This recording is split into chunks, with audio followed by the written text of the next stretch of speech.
All right, well, we are actually live. Had a little bit of a delayed start. Bottom line is you really haven't missed much as we welcome you to YouTube Live. Doug Greenwald with you on, again, YouTube Live here this afternoon. And we had some computer issues and we had to reboot, so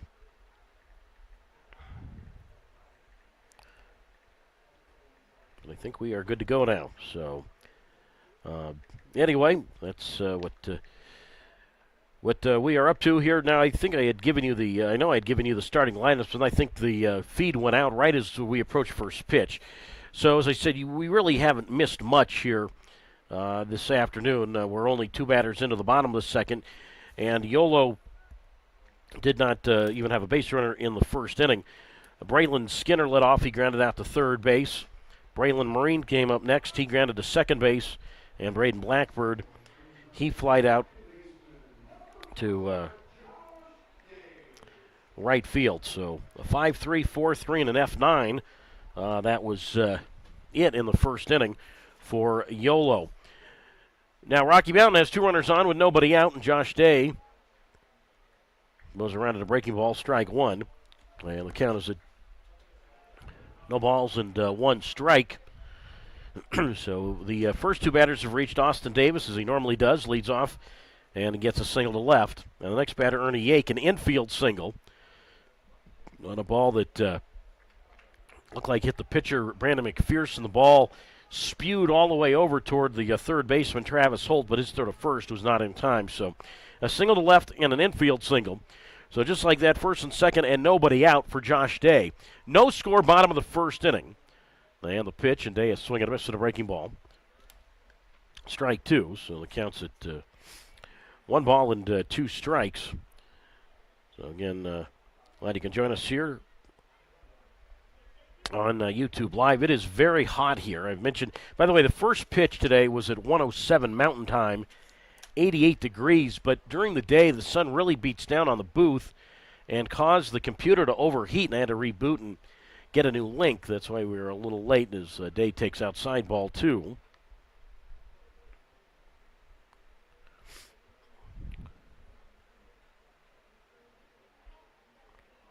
So the count's now at 2 balls and 2 strikes. So we'll try and get you caught up on everything. Again, first and second, nobody out. No score, bottom of the first inning. And Brandon McPherson's pitch, and that is low ball 3. So the count moves down to 3 balls and 2 strikes to Josh Day. Doug Greenwald with you on YouTube Live. We're at UC Health Park in Colorado Springs, Colorado. Davis at second, Yake at first. No score, and McPherson's 3-2, and Josh Day swings and misses at a fastball, strike 3. And he is out. That's the first strikeout here this afternoon for McPherson, or for either pitcher for that matter.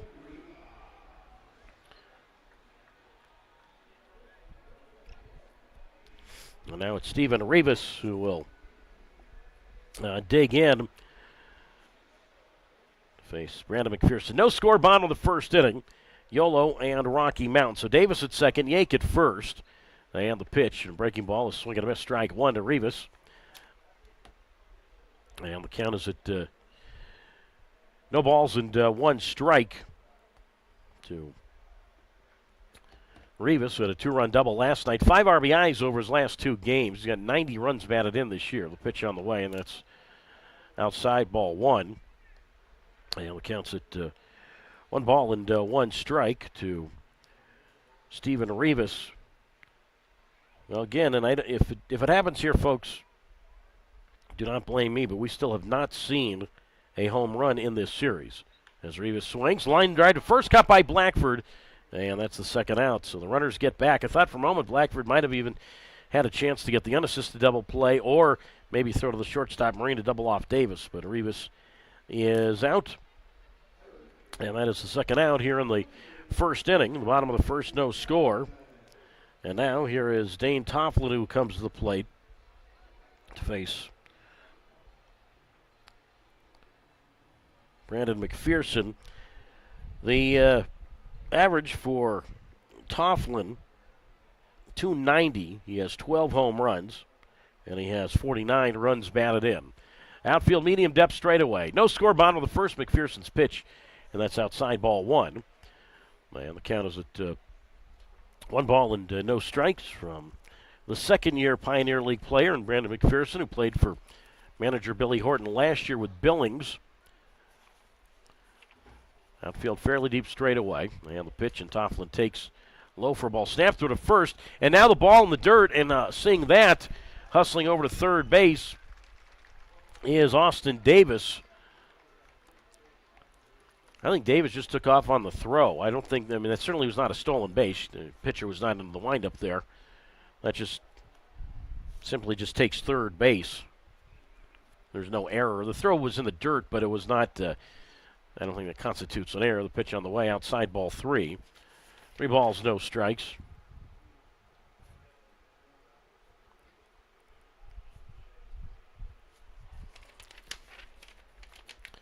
So 3 balls and 2 strikes the count.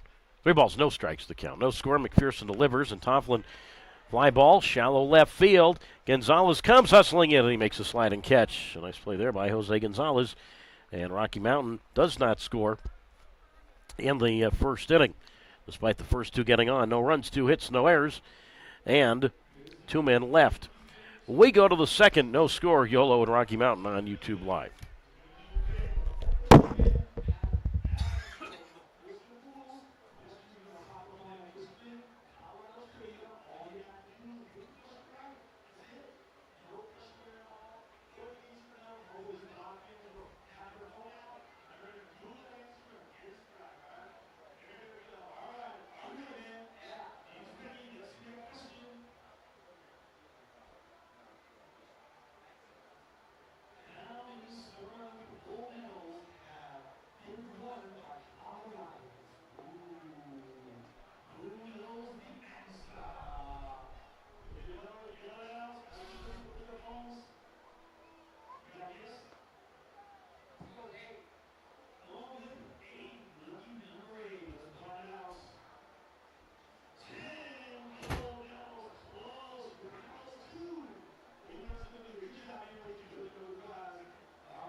On we go to the second inning. It is no score, Yolo and Rocky Mountain. Yes, so we talked with the scorekeeper. I talked to the scorekeepers between innings.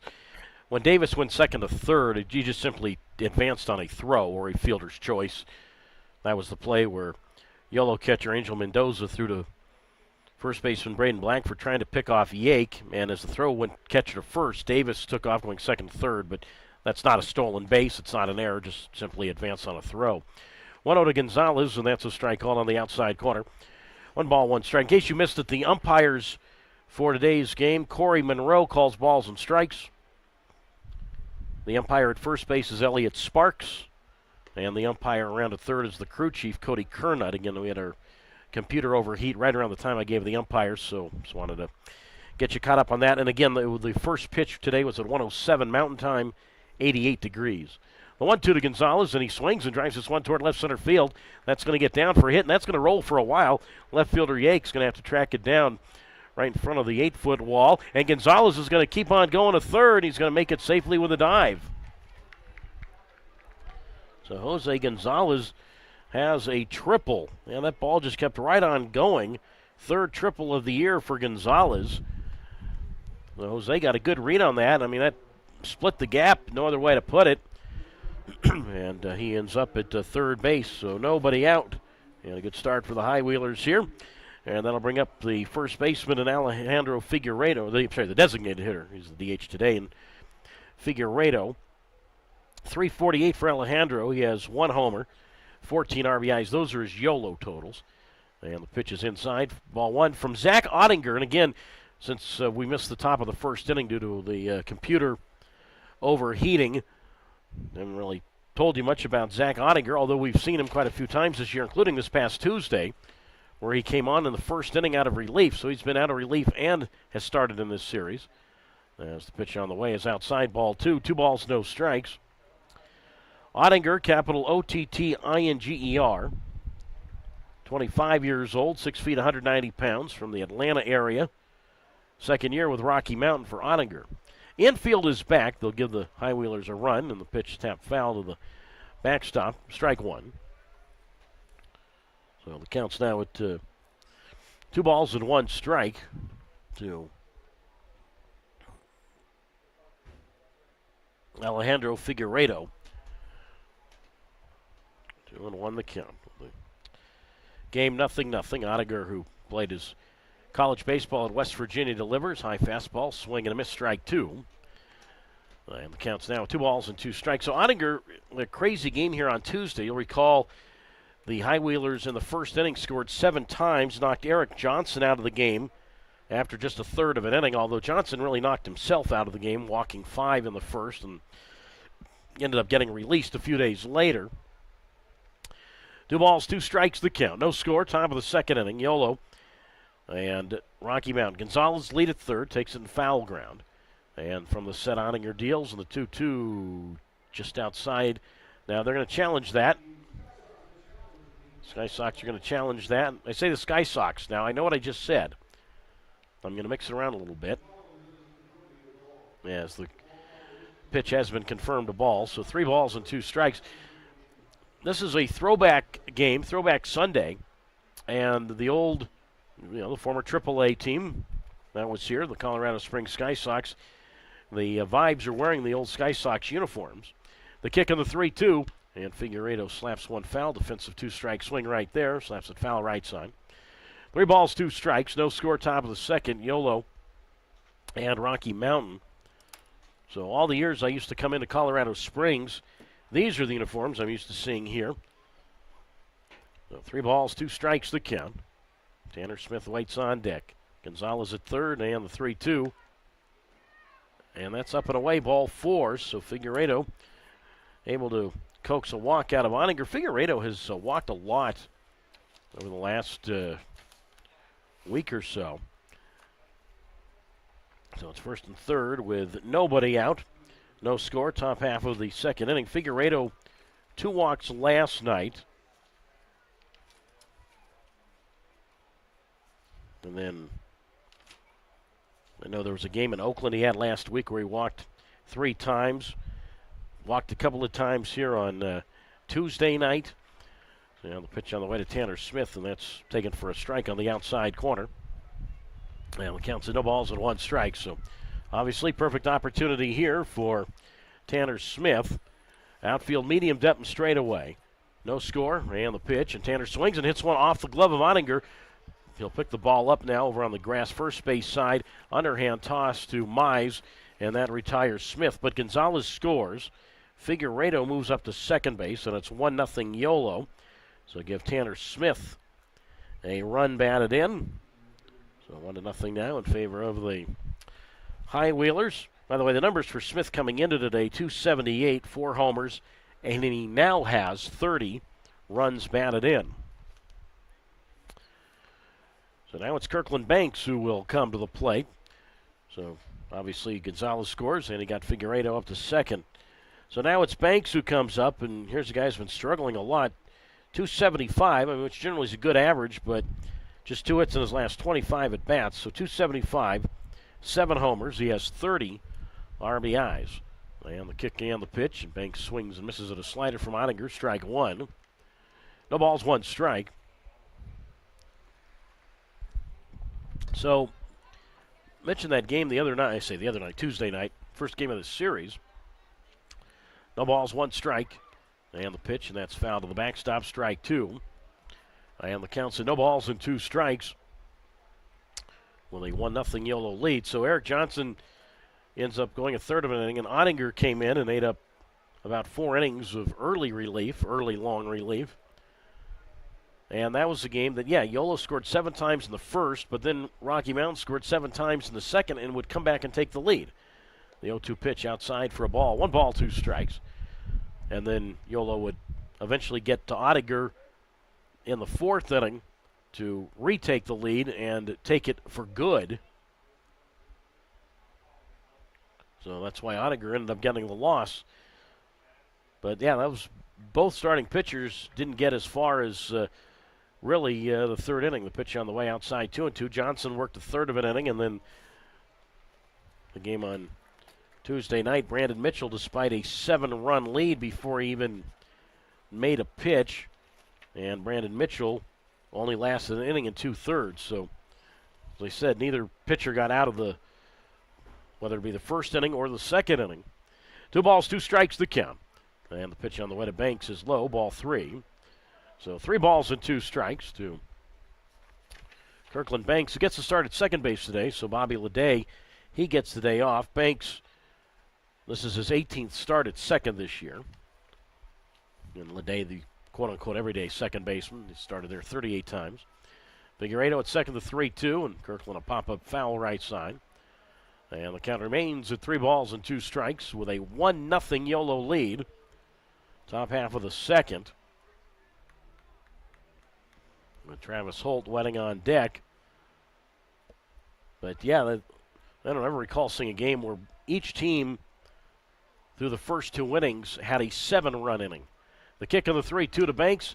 Tapper passed the mound toward short. It's the second baseman, Josh Day, to his right, and his throw to first, not in time. And Banks beats it out. Throw taken by the first baseman, Mize. And going to third is Figueredo. The ball was hit to the shortstop side of the second base bag. You figure Lopez, the shortstop, was going to take it. And Josh Day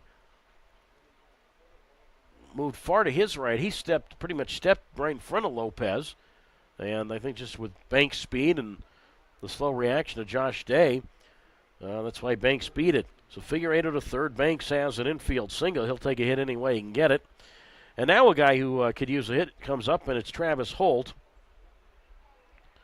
Holt still looking for his first hit as a high wheeler. He's 0 for 12. Does have an RBI. The runner at third base, Figueredo. Banks is at first. 1-0 Yolo. Top half of the second inning. And Ottinger delivers, and Holt takes outside ball 1. So 1 ball and no strikes. So, again, Holt gets the start at third base today. So, manager Billy Horton sort of tinkering with the defensive alignment a little bit, although we do see Braden Blackford at first from time to time. But mentioned Banks at second. Leday has the day off. Blackford playing over at first base this afternoon. So David Glancy, who we normally see, well, not normally, but once in a while we'll see starting the outfield. Glancy has the day off, or at least not starting. The 1-0 pitch, and Holt takes, and that's a strike on the outer half. Strike 1. 1 ball, 1 strike. Mentioned Holt has 1 RBI as a member of the High Wheelers. That RBI turned out to be a big RBI. That was on Thursday night in the 9th inning, which gave the High Wheelers a 4-run lead, and they needed every one of those extra runs because Rocky Mountain came back to tie the game with back-to-back 2-out, 2-run hits. Came with an eyelash then of winning the game, and then as it turned out, went to the knockout round, and Yolo was able to win it. Figueredo's at third, Banks at first, and the pitch. Swing and a roller foul up along first. Up along third. 1 ball, 2 strikes the count. From Ottinger, mentioned played at West Virginia, and then Ottinger went back to his home area of Atlanta to play his graduate year at Georgia State University. 1 ball, 2 strikes the count. 1-0 Yolo, each team with 2 hits. And Ottinger set, and now delivers, and Holt is swinging a miss to the breaking ball, strike 3. And he is out. First strikeout for Ottinger, 2 down. And now with runners at the corners, here is Angel Mendoza. 1-0 Yolo. Top half of the second inning. Ottinger, the first game of the series, 4 2/3 innings of early/long relief. allowed 4 hits, 3 runs all earned, no walks, and he struck out 3. And Yolo had a 7-run first. Rocky Mountain scored a run in the first and then 7 in the second. And then Yolo scored 3 in the top of the 4th. So after 4 innings in that game, it was 10-8 Yolo. And then neither team scored again until the 9th. And then Yolo added 2 runs to make it a 12-8 win. Now it's Mendoza, and he takes outside ball 1. And the count is at 1-0.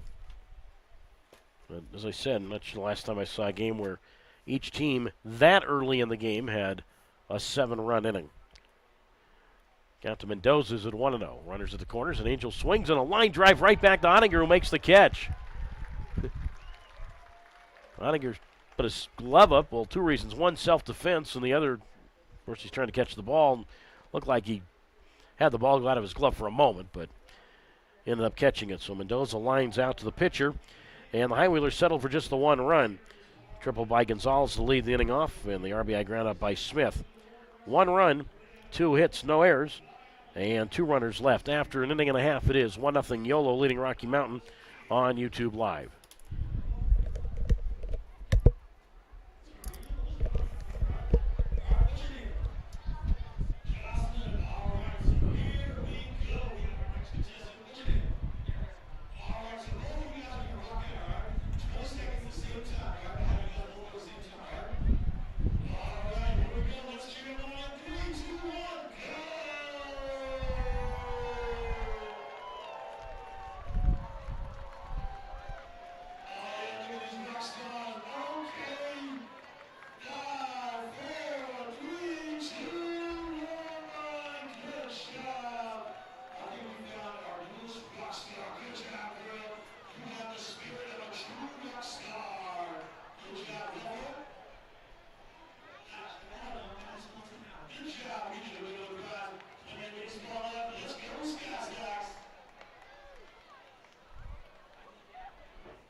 On we go to the bottom half of the second inning. It is 1-0 Yolo over Rocky Mountain. Doug Greenwald with you on YouTube Live. Again, tomorrow we are off, and then we are at it from northern Colorado coming up on Tuesday. The first 5 games of that series all will be at 5:15 p.m. Pacific time. So Mason Minzy leads it off, and Brandon McPherson's first pitch to his former battery mate is lined into right field, and that'll be a base hit. To his left to grab the ball, the right fielder Smith, and Minzy has a single. So Minzy, Byrne, and Mize, 6, 7, and 8. Minzy came in to play the 9th inning last night defensively, but that was all we saw of him an evening ago. Minzy in this series now with 3 hits, but he's been on base a lot. Minzy in one of the games in this series, the game here on Wednesday night, was 1 for 1 with 3 walks and 2 runs scored. Now it's Curtis Byrne, and he takes a strike from Brandon McPherson, strike 1. No balls and a strike. Byrne, an RBI single last night, his first pro hit, and he swings and he pops this one up back of the plate. The catcher Mendoza, and he makes the catch not far from the Yolo third base dugout. Nice play by Mendoza. High sky, tough sun here this afternoon. And Angel Mendoza making the grab. So one catcher fouls out to the other. 1 out, and now it's Carter Mize who digs in. A run, 2 hits, and no errors for the Yolo High-Wheelers. No runs, 3 hits, and no errors for the Rocky Mountain Vibes. And now it's Carter Mize who will come to the plate. The runner at first, Minzy, and the pitch on the way, and that's high ball 1. 1 ball and no strikes. Mize through 11 games with Rocky Mountain, 350, a homer, 9 runs batted in. Blackford at first holds Minzy on. And pitch, sidestep offering, swing and a miss, strike one. And the count's at 1 ball and 1 strike from Brandon McPherson, who features a 4-seam fastball, curveball, changeup, and a slider. And a breaking ball there, and that's taken low ball 2. 2 balls and a strike. McPherson, 6'3", 225 pounds, from the Chicago area, from North Aurora, Illinois. Played his college baseball at NIU. There's the 2-1 pitch, and that's low and into Mize, and that's ball 3. So the count's now at 3 balls and 1 strike to Carter Mize with Devin Lopez on deck. 1-0 Yolo. We're in the bottom half of the second. Minzy, not a ton of speed. He's at first, being held on by Blackford. And Brandon McPherson's pitch, and Mize swings, and he flies one into right field. Smith to his right, or Skinner to his left, and it's the center fielder Skinner who makes the catch. So Mize flies out to center, 2 away. Minzy holds at first base, 1-0 Yolo. Home half of the second inning. And now the shortstop will come up in Devin Lopez. Lopez hits a .243, he has 2 home runs, and he has 16 RBIs. So again, Minzy at first, being held on by Blackford. I wonder what Blackford and Minzy are talking about. Pitch on the way, and a breaking ball taken for a strike on the inside corner. After they've been teammates pretty much up until the last couple of weeks. I'll have to ask Braden after the game what that discussion was about. The 0-1 pitch, and that's outside for a ball. And the count's at 1 ball and 1 strike. You know, I was mentioning earlier, the Rocky Mountain Vibes today are wearing the old Sky Sox uniforms. A 1-1 here, and that's strike 2 called on the outside corner. 1 ball and 2 strikes to Devin Lopez. So white shirts, white pants. Sky Sox spelled across the front in green with black trim, green number on the back of the shirt. Going with the black cap and the green bill as Lopez takes outside ball 2. 2 balls, 2 strikes. Yolo in the road grays. Gold number on the front of the shirt with a black number on the back of the shirt. Black caps with the High Wheeler logo on the front. Again, gray shirts and gray pants. Again, Yolo with big black letters across the front of the shirt. 2 balls, 2 strikes.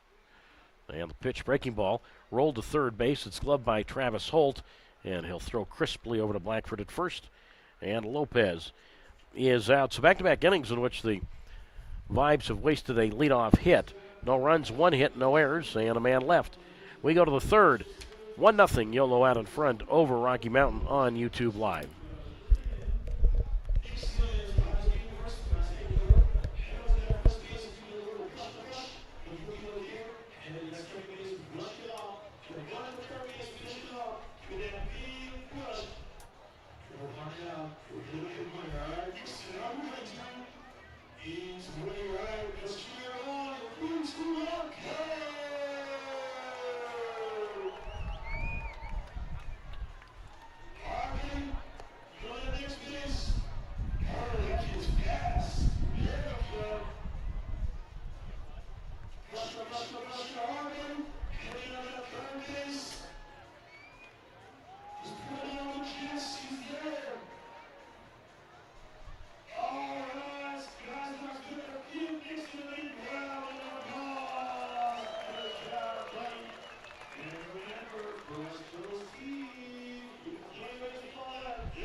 Moving along to the top half of the third inning. It is 1-0 in favor of the Yolo High Wheelers. Top of the Yolo order up for the second time for Braylon Skinner.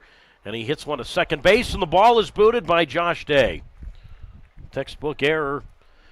I mean, it's about as simple an E4 right there. And scorekeeper didn't have to think about that one. Skinner hit it right to Josh Day, and Josh Day booted it. So Skinner, who had a 4-for-4 effort last night, now 0-for-2 today, but he is on base for the first time. 1-0 Yolo. So again, Yolo at the top of the order for the second time. Skinner, Marine, and Blackford. Outfield medium depth straight away. Marine is 0-for-2. So Skinner at first base, being held on by Mize. And the pitch to Marine, and Ottinger pours in a strike on the inside corner. So the count's 2 balls and 1 strike. Skinner at first base. 30 steals this year. He's been caught 8 times. 30 steals, third highest in the Pioneer League. 0-1 the count. And the pitch, and that's outside for a ball. And the count moves down to 1 ball and 1 strike with Braden Blackford on deck and a 1-0 Yolo advantage, I should say. 1-0 Yolo. Top half of the third. Outfield medium depth straight away. And there goes Skinner. Pitch to Marine, taken low outside, throw to second is high, and Skinner dives in safely. Second baseman Josh Day takes the throw from the catcher Byrne. 31st steal and team high now for Skinner. So now the complexion of the at-bat changes for Marine. The count is at 2 balls and a strike. 1-0 Yolo, top half of the third.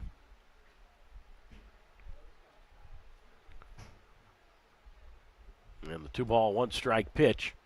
And that's popped up foul right side, strike 2. And the count moves now to 2 balls and 2 strikes to Braylon Marine. So I say the complexion of the at-bat changes. And Marine now, his job, get a ground ball to the right side, get a fly ball deep enough to get Skinner to third with less than 2 out. 2 balls, 2 strikes the count. 1-0 Yolo, top of the third. And the pitch to Marine, high chopper foul. Good 2-strike swing right there, just to keep the at-bat alive. And the count remains at 2 balls and 2 strikes from Zach Ottinger. In second year for him with the Rocky Mountain Vibes. Never has played in the affiliated ranks for Ottinger as the Marine swings on a foul to the backstop. And the count holds now at 2-2. Ottinger born in Atlanta, but you grew up in that area. So second-year pro for Ottinger, who was on the West Virginia roster all 5 years. For 5 years, of course, the pandemic. Let me correct that. He played Summerwood and Bat League in West Virginia in addition to going to college there. He didn't play 5 years of college baseball there. The kick on the 2-2, and that's fisted foul right side. 2 balls and 2 strikes. He played 3 years of college baseball, and then Ottinger played in the MLB Developmental League. And then also, as I said, 1 year at Georgia State. So 3 years for the Mountaineers and 1 year for the Panthers, but second pro year now for Ottinger here with the Vibes. The 2-2 pitch, and another pop-up foul first base side by Marine, the second-team Pioneer League All-Star, along with Cameron Rapetti, the 2 Yolo representatives on that club. 2 balls and 2 strikes. The count. I said I was going to get to that. Why don't we talk about that today? Otherwise, it's going to be old news by the time we get to it next week. I want to recognize all of the members of the All-Star team. As the 2-2 pitch, strike 3 called, outside corner. And Marine is out, so it's a tough at-bat there for Marine. Fouled off a bunch of 2-strike pitches and ends up striking out and unable to advance Skinner to third. So 1 out, 1-0 Yolo. Now Braden Blackford comes up. He is 0-for-1.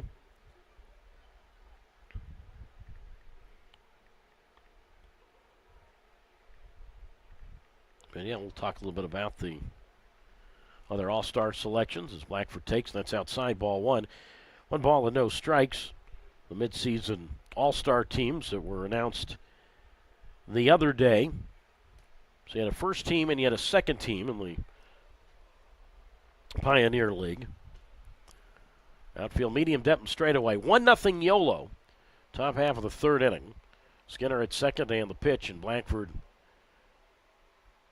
takes that slow inside ball 2. And the count's at 2 balls and no strikes. The first team, and again, a lot of these players we've not seen because we play Oakland just about every game, or have played the Colorado teams. The kick on the 2-0. Blackford a home run cut and a missed strike 1, 2-1. So the first team catcher Nicholas Klemp, K-L-E-M-P, Nicholas Klemp of Boise. Micah Yonamine of Boise. Rocky Mountains Josh Day. Troy Viola of Boise and Tyler Wyatt of Idaho Falls. The outfield first team for the Pioneer League, Adam Fogel of Missoula. Dave Matthews of Northern Colorado and Jack Cohn of Ogden. 1-0 Yolo, top of the third. Lead at second by Skinner, and Blackford is swinging a miss high fastball 2-2. First team utility player, Brendan Ryan of Billings. And the DH for the first team all Pioneer League, Andres Rios of Grand Junction. So 2 balls and 2 strikes to count with 1 out. And Oettinger deals from the set as the pitch popped up foul left side. 2-2. The starting pitchers for the first team Pioneer League midseason selections. Mike Peterson of Boise. Chase Jesse of Northern Colorado. Christian Cosby, no doubt about that, who's led the league in strikeouts and has over 40 strikeouts just alone against Yolo this year. Cosby of Oakland on the first team for the pitchers, and Alfredo Villa of Missoula. The kick on the 2-2. Low and in ball 3-2. The relievers for the first team. Again, these are all names that for the most part we don't know because we don't play these teams. Montana Quigley of Glacier. Seth Pinkerton of Glacier. Blake McFadden of Boise. Connor Richardson of Oakland, we certainly have seen him a lot. 3-2 to Blackford, and that's popped up. Shortstop Lopez drifting out in the shallow left, and Devin Lopez makes the catch, and Blackford is out. 2 down. Skinner still at second base. Still 1-0 Yolo. And now the left fielder comes up, and it's Jose Gonzalez. Jason Pineda of Great Falls, one of the other relievers named to the first team, and the closer, Ethan Swanson of Missoula. As I mentioned, the High Wheelers don't play any of the Montana teams this year. So, when we're doing these votes, I don't know what these guys, other than looking at a piece of paper. Pitch on the way, low inside, and that goes to the backstop. Catcher Byrne has to track it down near the screen, and Skinner on the wild pitch moves over to third base.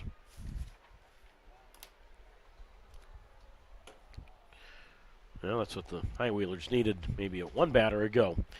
So 2 out, runner at third. 1 ball, no strikes the count. And a 1-0 lead for the High Wheelers. Gonzalez tripled, leading off the second inning, and then scored on the RBI grand up by Smith. Jose is swinging a miss at a high fastball, strike 1. And the count moves now to 1 ball and 1 strike. The second team, we'll get to the second team when we go to the next inning or the next half inning. Swinging a chopper towards second to his right. Day backhand pick and throws across the Mize at first. And Gonzalez is out. So leadoff error by Day does not hurt. No runs, no hits, 1 error, 1 left. We move to the bottom of the third inning from Southern Colorado. It is 1-0 Yolo leading Rocky Mountain on YouTube Live.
Moving along to the bottom of the third inning, Yolo 1, Rocky Mountain nothing.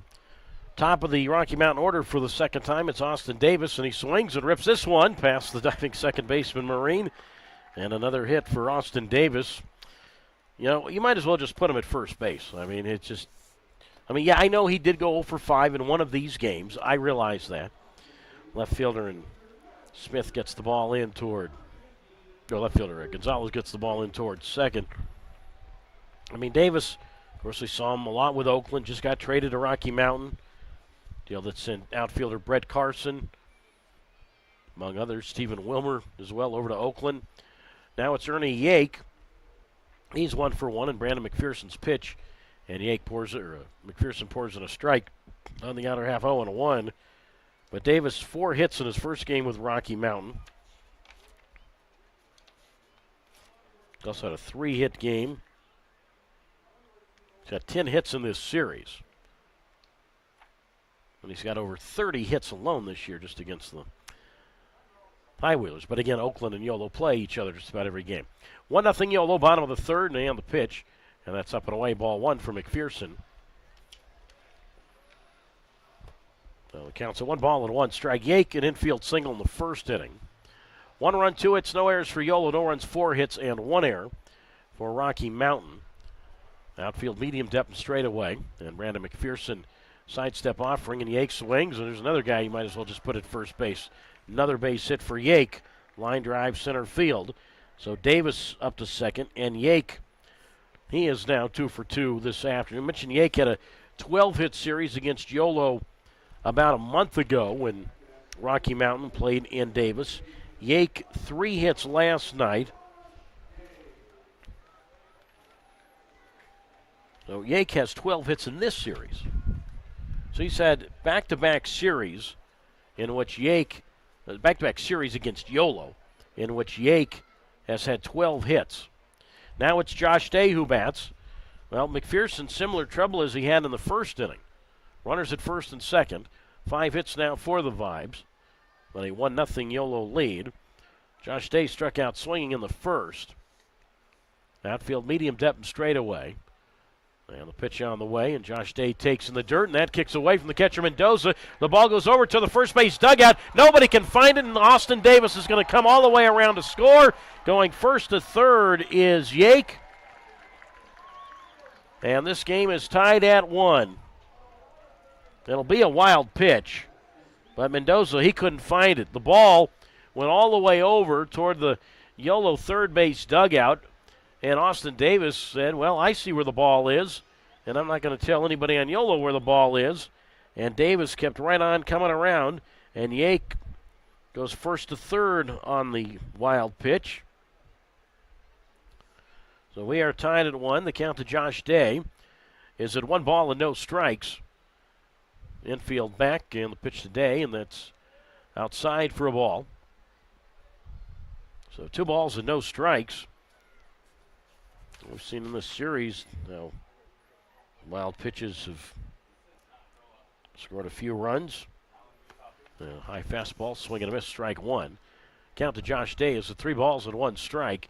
Game tied at 1, bottom of the third, but now the Vibes in prime position to take the lead. Stephen Rivas sweating on deck. 3 ball, 1 strike pitch, and that's popped up foul back of the plate, strike 2. And the count to Josh Day is 3 balls and 2 strikes.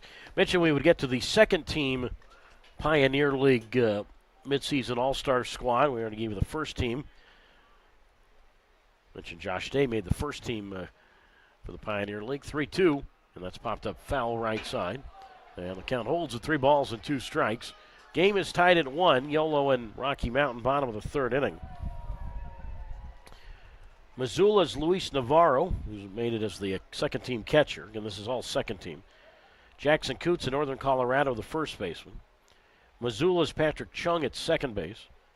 Idaho Falls' Brett Barrera, a guy who had about 15 hits in that series against Yolo. He's at third base. The 3-2, and Day swings, and he pops this one up foul. And Blackford, good effort, cannot get to it. I think Braden disappeared. Hope he's all right. I mean, he ran out of my view down in the direction of the bullpen. Both training staffs out to check on Blackford. Jason, the Yolo trainer, Jason, whose last name I don't know, but his name is Jason, the Yolo trainer, just hired, by the way, by the High Wheelers. He runs across the field to check on Braden Blackford, and as does manager Billy Horton, and Blackford has reappeared. 3 balls, 2 strikes. It's 1-1, Yolo and Rocky Mountain. So Patrick Chung mentioned the second baseman, Brett Barrera of Idaho Falls, the third baseman on the second team. Yolo's Braylon Marine, the shortstop. Made it for the second team. Mike Rosario of Missoula. Trevor Halsema, of course, who's now with Rocky Mountain, but pretty much 99% of the season for Halsema this year has been with Oakland, so he represents Oakland on the All-Star squad. Second team outfielder, and Nick Ulch. I might mispronounce that. I might be mispronouncing that name. Ultz, capital U-L-T-S-C-H. Nick Ulch from Ogden, one of the outfielders on the second squad. All right, Blackford, as I said, he is okay. Yankees at third. Game is tied at 1. Still nobody out. Third inning, bottom half. And Brandon McPherson's pitch. Swing foul to the backstop, 3-2. Utility player on the second team, Christian Kirtley of Glacier. And Stephen Rivas of Rocky Mountain, the DH. The starting pitchers, there were 4 that were named to the second club, which includes Yolo's Cameron Rapetti. Owen Schartz of Idaho Falls.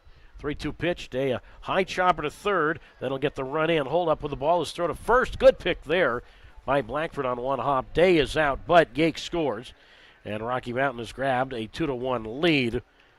So Josh Day puts the ball in play and give him a run batted in. So 2-1 now in favor of the Vibes. RBI for Josh Day is his 55th.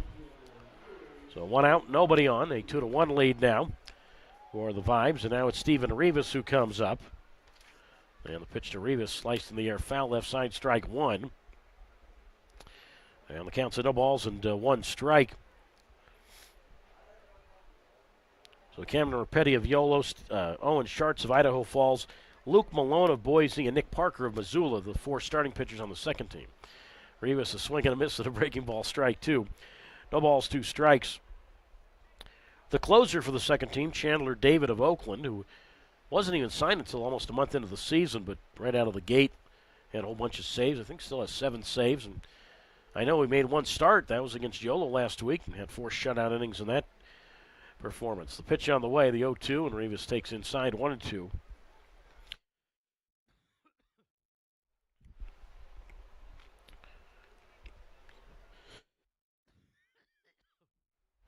So 1 ball and 2 strikes the count. McPherson delivers, and Rivas a foul to the concourse left side. Well, 1 ball and 2 strikes. Rivas lined to first base back in the first inning. The relief pitchers for the second team, Evan Kowalski of Boise,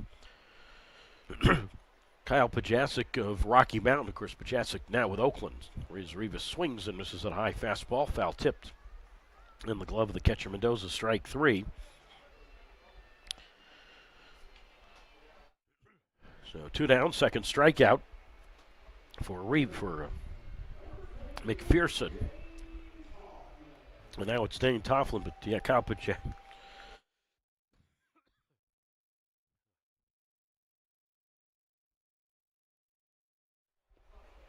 But Kyle Pajasic,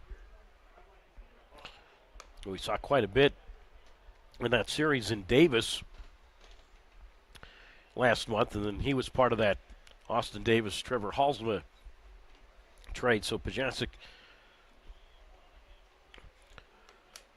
member of the second team relief corps for the Pioneer League, as Tofflin swings, tapper foul up along third. 1 ball and 1 strike. Christian Griffin of Ogden, Brendan Medoro of Billings, and Stephen Oderica of Idaho Falls are the relievers. I mentioned Chandler David named as the closer for the second team. The 1-1 pitch to Tofflin, tapped foul up along first. 1 ball and 2 strikes, so that is the All-Star selections, first and second team. I guess the only two teams for the Pioneer League midseason All-Star selection. So congratulations to everybody. 1 ball, 2 strikes to count to Tofflin. He flied to left field in the first. And he swings here and pops it up softly. Blackford back in the first base bag, and fair territory makes the catch. So Tofflin pops to first. 2 runs, 2 hits.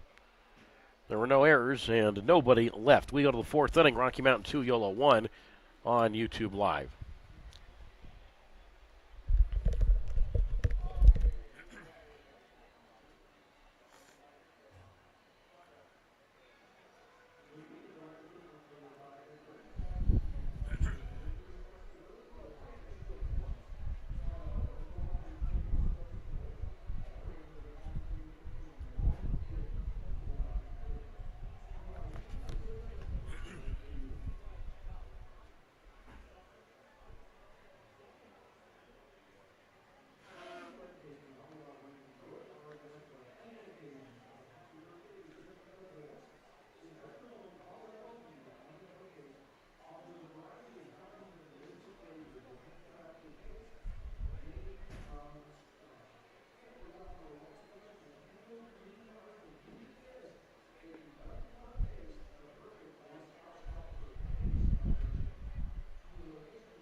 On to inning number 4, 2-1. Rocky Mountain leading Yolo. Doug Greenwald with you on YouTube Live. And Alejandro Figueiredo to lead it off. And Zach Oninger's first pitch is fly to center field. It sends Davis going back, and Austin will get there on the warning track to make the catch just to the left of the 410-foot marker. 1 up and 1 down on 1 pitch. Figueiredo walked in the first inning, so he's now 0 for 1. So it's Figueiredo, Smith, and Banks, 5, 6, and 7. Here at UC Health Park, which opened in 1988. Seats 8,500. 350 down the lines. 385 to the gaps. And 410 to straightaway center. As the pitch on the way to Tanner Smith is inside ball 1. And the count's at 1 ball and no strikes. Smith, an RBI ground out that the pitcher Ottinger knocked down with his glove. As pitch on the way is outside ball 2, 2-0. Ground out scored. Jose Gonzalez would let off the second inning with a triple. 2 runs, 5 hits, and 1 error for Rocky Mountain. A run, 2 hits, no errors for Yolo. And the pitch on the way to Smith, and that's outside ball 3. So 3 balls and no strikes to Tanner Smith against Zach Ottinger. So, as I said, Zach Ottinger, 3 years at West Virginia, and then 2 at the college, and then 2 years in the MLB Draft League for the West Virginia Bears. The 3-0, and that's down the middle for a strike. 3-1. The college and the MLB Draft League team play at the same facility at WVU. The kick on the 3-1, and that's outside ball 4. So Smith on base for the first time this afternoon. Second walk allowed by Ottinger. So 1 on, 1 out, 2-1 Rocky Mountain, top of the 4th inning, and now the second baseman and Kirkland Banks will come up. Banks an infield single in the second inning.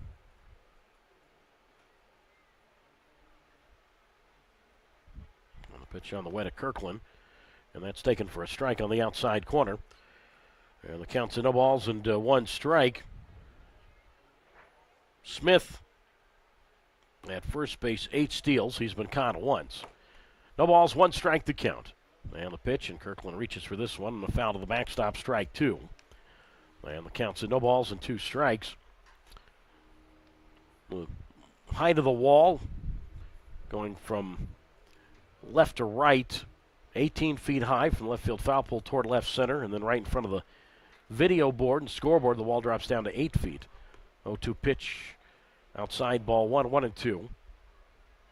Then the wall goes back up to 18 feet, and then when you go for like 2 seconds, it does, and then you go right back to an 8-foot wall right in front of the batter's eye, and then right after that, when you head in the direction of right field, that goes back up to 18 feet the rest of the way.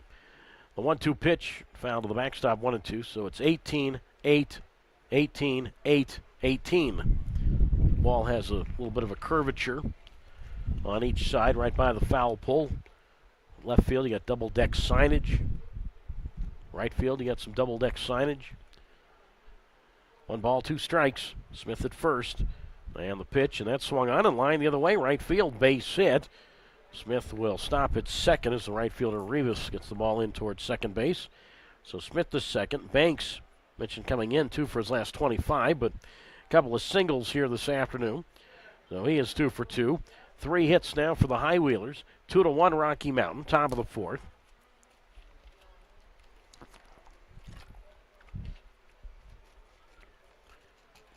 And now it's Travis Holt who will come to the plate. Well, as I said, Holt's due. Struck out swinging in the 2nd inning. Didn't really talk to Travis a whole lot. And played his college baseball at High Point University. That's in the Greensboro area of North Carolina. The name of the town is High Point.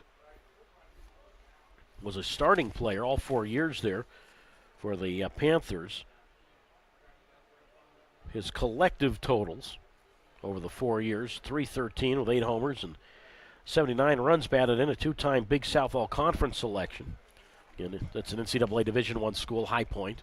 Now the pitch to Holt goes down for that one and comes up empty, strike 1-1. And then Holt went on to play at Butler, played his graduate year at Butler. So this past spring was with the last year, meaning 2023, was at Butler at 309 for the Bulldogs with 5 homers, 21 RBIs. Taps this ball towards short. Charged and gloved by Lopez. He has 1 play, and that's Demise at first. So the other runners move up. Smith goes to third. Banks up to second. Holt is now 0 for 2. 2-1 Rocky Mountain. Top half of the 4th, and now Angel Mendoza digs in.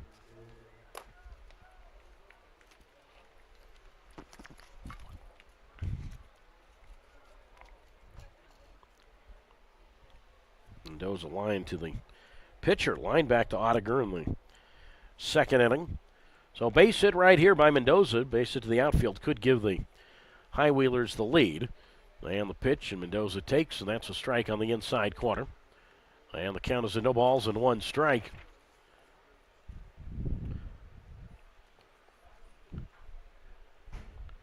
Smith's at third, Banks at second. And the pitch, and Mendoza takes, and that's a strike on the outer half. So quickly, no balls and 2 strikes. So the Vibes, they'll end up staying home. They're going to have a split series coming up with Grand Junction. So they'll have 3 games here, Tuesday, Wednesday, Thursday, and then they'll go to Grand Junction for the weekend. No balls and 2 strikes the count. The kick and the pitch, and Mendoza chases that one out of the zone. Strike 3, and he is out. That's the 3rd strikeout for Ottiger. So a threat, but that's it. 1 hit, 2 left after 3.5 innings. 2-1, Rocky Mountain leading Yolo on YouTube Live.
Moving along to the bottom of the fourth inning, 2 runs, 5 hits, and an error for Rocky Mountain. A run, 3 hits, and no errors for Yolo. Again, 5:15 p.m. first pitch, Tuesday through Saturday, 5:15 p.m. Pacific time. First pitch from Northern Colorado.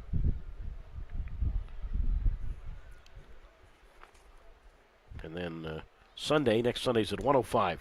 Mason Minzy leads it off, and Brandon McPherson's first pitch taken for a strike on the outside corner, 0-1. So it's Minzy, Byrne, and Mize, 6, 7, and 8 to face McPherson. Minzy is 1 for 1, single to right field in the second inning, and Mason takes it's outside ball 1-1. We still not got any word on who Northern Colorado will be starting, but I'll give you the rotation for the High Wheelers. McPherson even in the count. 1 ball, 1 strike. The right-hander delivers, and Minzy made a motion to pitch and went around strike 2, and Minzy, I don't think, agreed with the appeal. The third base umpire and crew chief Cody Kernett said that Minzy went around, and Mason sort of with his body language is like, really? So 1 ball, 2 strikes the count. Big hole in right center. 2-1 vibes. Bottom 4 and the pitch high outside ball 2, 2-2. Tuesday night, Brandon Mitchell will start for Yolo. Wednesday, it's Ben Ferrer. Thursday, Brendan Knoll. The kick on the 2-2, outside 3-2. Next Friday, Cameron Rapetti. Saturday, it'll go back to Brandon McPherson, and then Sunday, Brandon Mitchell. So Mitchell is scheduled to start 2 of those games. 3 balls, 2 strikes the count to Mason Minzy. And the kick and the pitch. And that's inside ball 4. So once again, Minzy reaches base, and McPherson's got to be pretty upset. He had Minzy early with 2 strikes and ends up losing him. So Minzy down to first base. So Minzy now 7 times this series has reached base safely. And then one of the games he didn't reach base safely, he still had a RBI on a sac fly. So leadoff man is on, and now it's Curtis Byrne who digs in. And McPherson's pitch, breaking ball, taken for a strike on the inside corner. And the count's of no balls and 1 strike. Byrne fouled out to the catcher Mendoza his first time.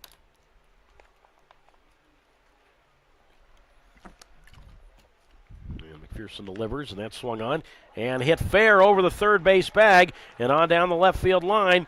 Ball's going to rattle around in the corner, and now it takes a tricky hop on Gonzalez. Minzy is going to come all the way around and score standing up. The leadoff walk hurts the High Wheelers again.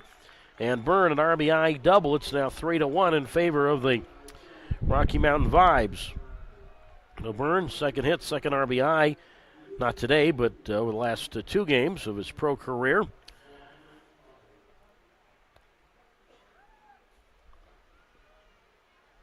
And Billy Horton out of the Yolo third base dugout to have a conversation with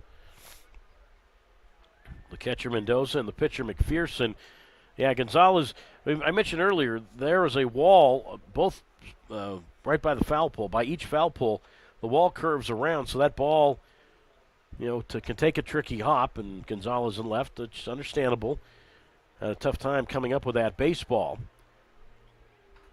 But all set up by that leadoff walk. So far today, we have seen a leadoff walk lead to a run. We've seen a 2-base wild pitch immediately lead to a run. We've seen an RBI ground out. That wild pitch in the second inning the third inning led to an RBI ground out. So 3-1 now in favor of the Vibes. Still nobody out. And it's Carter Mize who comes up.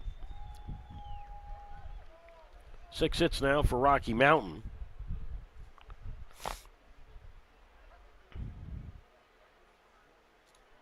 And now McPherson will step off the rubber. McPherson won his first game of the year, May 30th, at home against Grand Junction. And then he went through a long set of no decisions. The pitch on the way is outside ball 1. 1 ball and no strikes. He had 7 straight no decisions from June 6th through July 17th. but now he has won his last 2 starts. The 1-0 here, and that's low and in ball 2. 2 balls, no strikes. 3-1, Rocky Mountain, bottom of the 4th inning. His last 3 starts have been against Oakland. And, of course, his last 2 wins have been against Oakland. Won at Oakland in a 7-inning effort last Sunday, 9-3. 2 balls and no strikes. And the pitch is outside ball 3.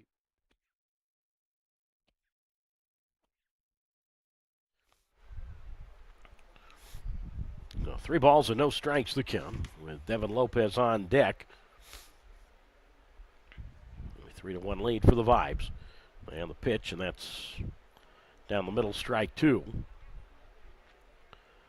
And the count's now, that's strike 1. 3 balls and 1 strike to count to Mize. McPherson in his last outing allowed 2 runs, both earned over 7 innings. Gave up 4 hits, 1 walk, and he struck out 4. The 3-1 here to Mize, and that's fouled at the plate, strike 2. And the count remains at 3 balls and 2 strikes. And then his outing before, McPherson went 8 innings on July 23rd. He was the first high-wheeler pitcher to go, which I guess only a pitcher can do, as opposed to any other position, but the first high-wheeler to go 8 innings this year. Gave up 3 runs and struck out 8 in that one, July 23rd at home against Oakland in a 6-3 win. 3-2 pitch, strike 3 called, inside corner, and Mize is out. So Mize unable to get burned to third. Third strikeout for McPherson, 1 out.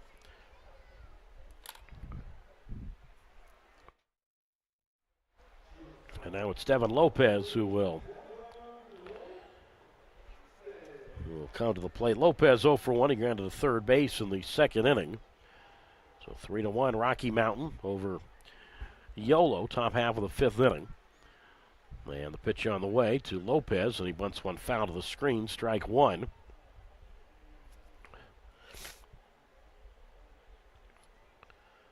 And the count is at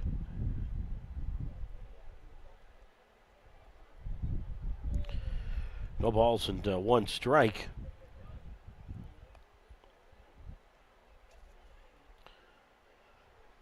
One the count. And the pitch, and that's bunted foul, first base side, and then a strike 2.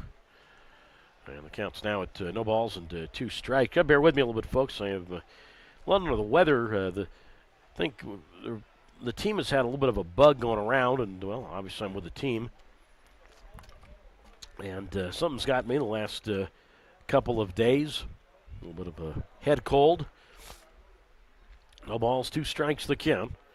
Lopez grounded to third base in the 2nd inning. As McPherson comes set and now delivers, and Lopez takes low. And that is a ball. The count now at 1 ball and 2 strikes to Devin Lopez. Been signed about a month into the season by the Rocky Mountain Vibes out of Columbia College in Missouri, NAIA school. 1 ball, 2 strikes. And the pitch, and Lopez is swinging a foul to the backstop. And the count holds at 2 balls and 2 strikes to Lopez. But we've talked about this. Rocky Mountain's had a lot of changes. Certainly a lot more than the High Wheelers. 1 ball, 2 strikes. And Lopez takes up and away, ball 2. 2-2. Lopez, I mentioned, went to an NAIA school in Missouri, Columbia College. Played for the Columbia Cougars. But Lopez, a brief career at San Diego State. That's right, played pretty good D1 program. 2-2 here, swing and a miss, high fastball, strike 3. And he is out, 4th strikeout for McPherson, so 2 down. Burns still at second base. And a 3-1 lead for the Rocky Mountain Vibes. Bottom of the 4th. And now Yolo will, Rocky Mountain will go to the top of its order for the center fielder in Austin Davis. He is 2 for 2, couple of singles and a run scored.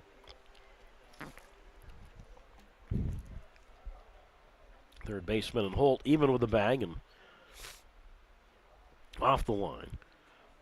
Back at second by McPherson and the pitch, and Davis swings and flies one down the right field side, and that'll go foul, strike one.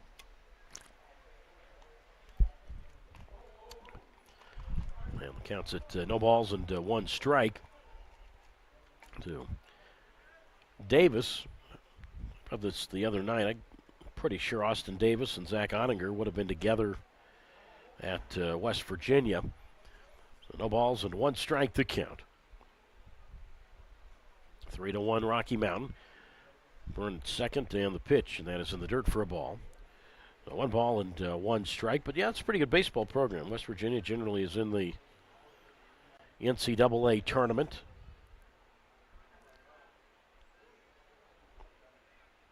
First Big 12, a pretty good baseball program. But yeah, Ottinger and Davis were together at West Virginia.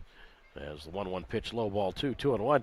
You know, Davis first year in the Pioneer League, but last year 43 games professionally in his first pro year with Ottawa, with the Titans. City I have never been, but would like to go and see the capital of Canada sometime, but that's where Davis played last year. 2 balls, 1 strike. And the pitch on the way to Austin, and that's up and away, ball 3. So 3 balls and 1 strike.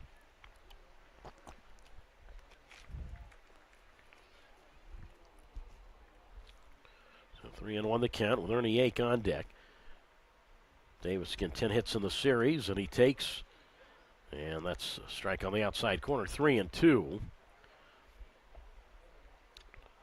Trevor Halsema, he has the day off today. I'll tell you a guy we haven't really seen a lot of in this series, a couple of games, Eddie McCabe.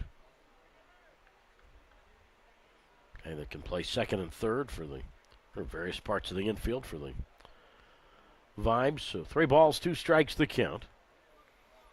To Austin Davis. Byrne at second base. So 3-2 the count. And the pitch. Davis swings on the foul of the screen. 2-strike swing there to protect. 3-2. I mentioned Davis and Ottinger together at West Virginia. Davis and the runner who's at second base right now in Burns, or not Burns, but Byrne, singular. Byrne, Curtis Byrne, he and Davis were together at Texas Christian. 3-2.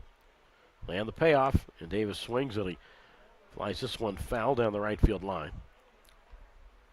And the count remains at 3 balls and 2 strikes. So 3 runs, 6 hits, and 1 error for the Vibes. 1 run, 3 hits, and no errors for the High Wheelers. Again, we don't get home until August 20th. And then we see Boise for 12 in a row. By the time we get home, we're only going to have 3 more regular season series left. Back-to-back series with Boise, and then Oakland to finish the regular campaign. Ian Davis, the 3-2 pitch, and that's poked toward right, and Tanner Smith to his left gets there to make the catch. So nice play there.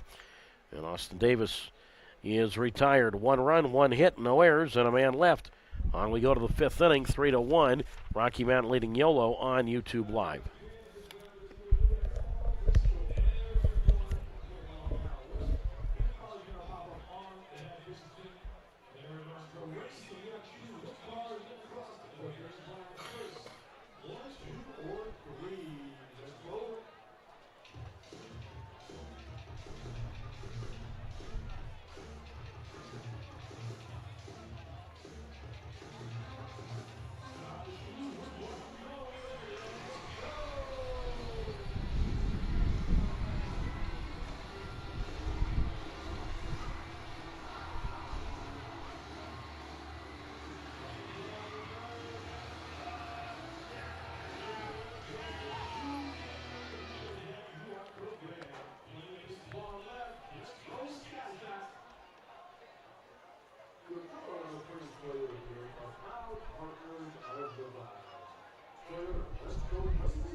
On we go to the top half of the fifth. 3 runs, 6 hits, and 1 error for Rocky Mountain. 1 run, 3 hits, and no errors for Yolo. Top of the Yolo order for the third time. It's the center fielder, Braylon Skinner, who leads it off. Then it's Marine and Blackford to face Ottinger. And the first pitch slapped to second base, right at Josh Day. Easy chance for him, and he will throw on a Mize at first.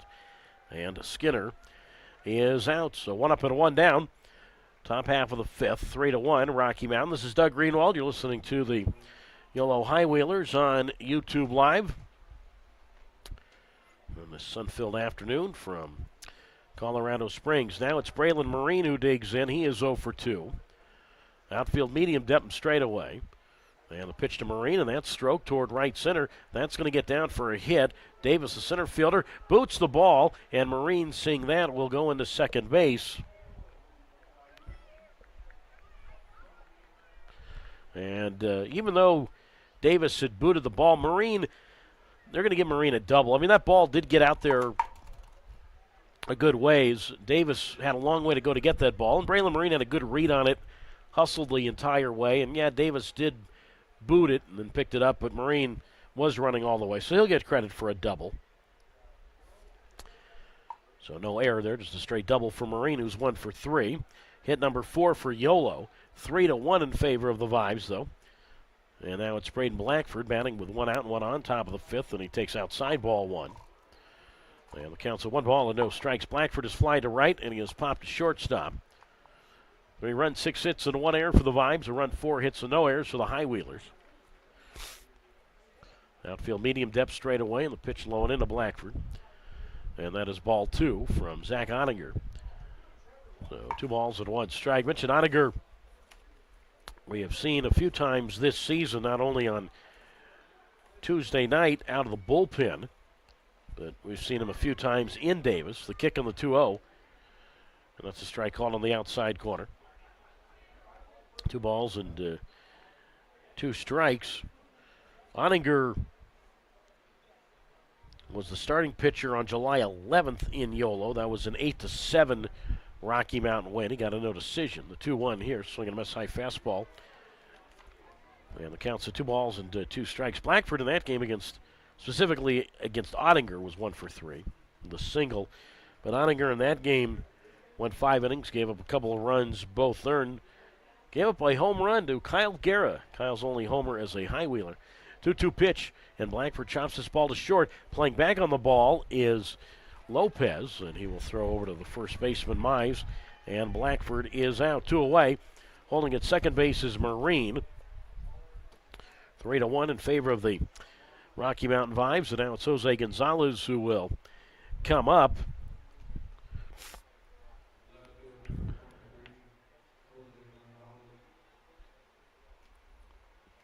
Gonzalez 1 for 3, a triple and a run scored. Good play by Lopez. That's one of those in-between hops, and Lopez just had to play back on that high hop off the bat of Blackford. So now it's Gonzalez. Takes outside ball 1. 1 ball, no strikes. So as I said, we saw Ottinger July 11th, where he ended up with a no decision. And then we also saw Ottinger back in May in game 1 of a doubleheader on May 26th. Gonzalez swing, strokes this one toward right center field, and that's going to get down for a hit. Rounding third is Marine. He will score standing up, and Gonzalez slides in the second with an RBI double. It's 3-2 Rocky Mountain.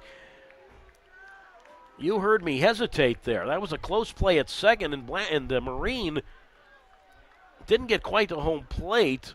And I'm thinking if Gonzalez gets thrown out, that becomes a timing play with 2 out. You have to cross the plate before a non-forced third out. And once Gonzalez was safe, it didn't matter. And I think Marine had already crossed the plate no matter what, but there looked like there was just had to step back and hesitate for a moment. So Gonzalez, he's got a triple, he's got a double today, and he has an RBI today, and it's 3-2 Rocky Mountain. And now it's Alejandro Figueiredo who digs in.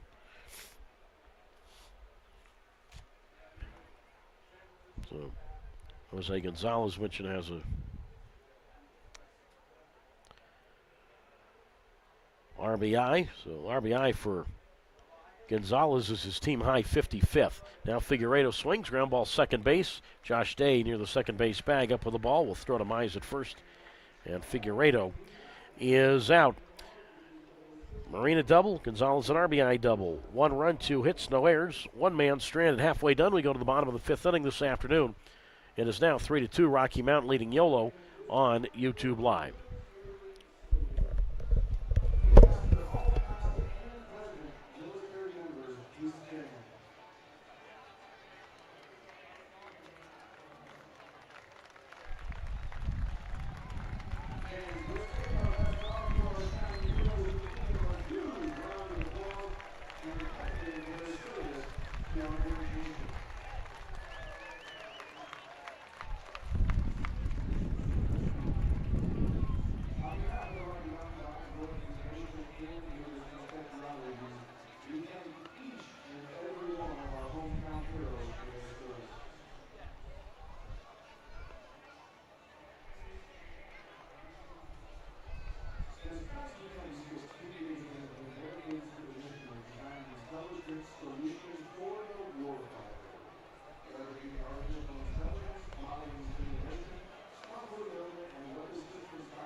Halfway done as we go to the bottom of the 5th inning. The lead is 3-2, Rocky Mountain over Yolo.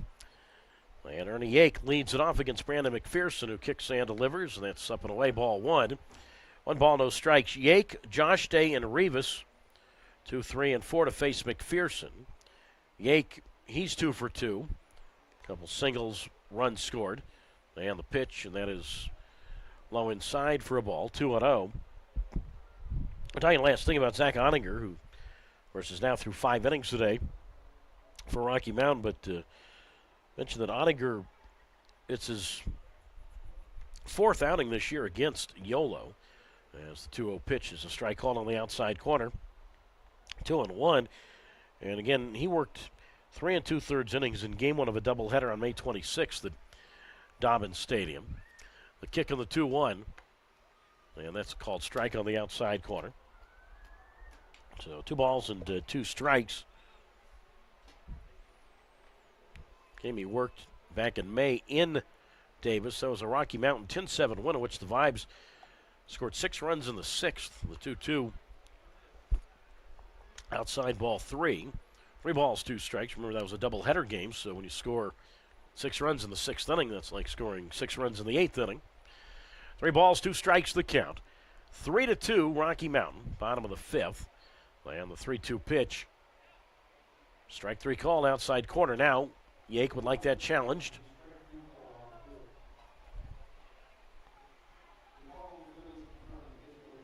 And it's been confirmed a strike. So Yake is down on strikes. And that's the 5th strikeout for McPherson. So Yake, he is retired for the first time today, 1 down. And now Josh Day will come to the plate. Now McPherson, this is his 2nd outing against Rocky Mountain. Faced them on July 11th in Davis, and that was an 8-7 win for Rocky Mountain. Day swings, chops this one right up the middle, and threw into center field, a base hit. So Day, last time up, had an RBI ground out, but he's now 1 for 3.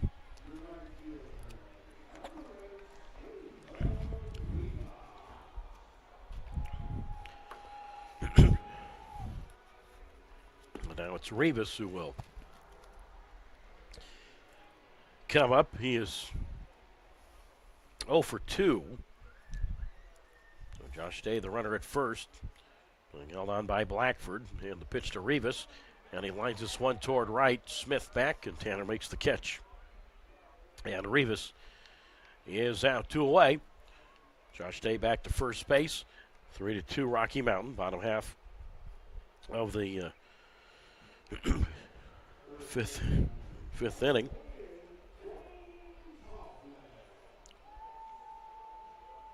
And now it's Dane Tofflin who will come to the plate. We'll see if Day takes off right here. He's got good speed. 6 steals. He's been caught twice, and it's not a lot of stolen bases, but he does have speed. As Tofflin takes a strike on the inside corner. And the count to Dane is at no balls and 1 strike to Tofflin. Talked about him out of Indiana State University and grew up in northern Alberta. Pitch on the way, and Tofflin slaps this ball to third. It's vacuumed up by Holt, and he'll go to the first baseman, Blackford, to get Tofflin, who is now 0 for 3 today. 1 hit and 1 left. We move to the 6th inning. The score, Rocky Mountain 3 and Yolo 2 on YouTube Live.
On we go to the top half of inning number 6. It is Rocky Mountain 3 and Yolo 2. Tanner Smith leads it off against Zach Ottinger, who kicks and delivers, and Tanner takes, and that is outside ball 1. And the count's at 1 ball and no strikes. Smith swings here and drives one foul left side. 1 ball, 1 strike, so it's Smith, Banks, and Holt. 6, 7, and 8 to face Zach Ottinger. So 3 runs, 7 hits, 1 error for Rocky Mountain. 2 runs, 5 hits, no errors for Yolo. And the 1-1 pitch, and that's taken for a strike on the outside corner. 1 ball, 2 strikes. Again, coming in here, as I say, it's strange. I've talked about it a lot this series. The one today, I went over to the banquet hall they have here. The 1-2 pitch outside ball 2. 2 balls, 2 strikes. Big banquet hall down the right field line. It's part of it's where the party deck is. It's a 5-tier party deck down the right field side, and then took the elevator up to the hall. The kick on the 2-2.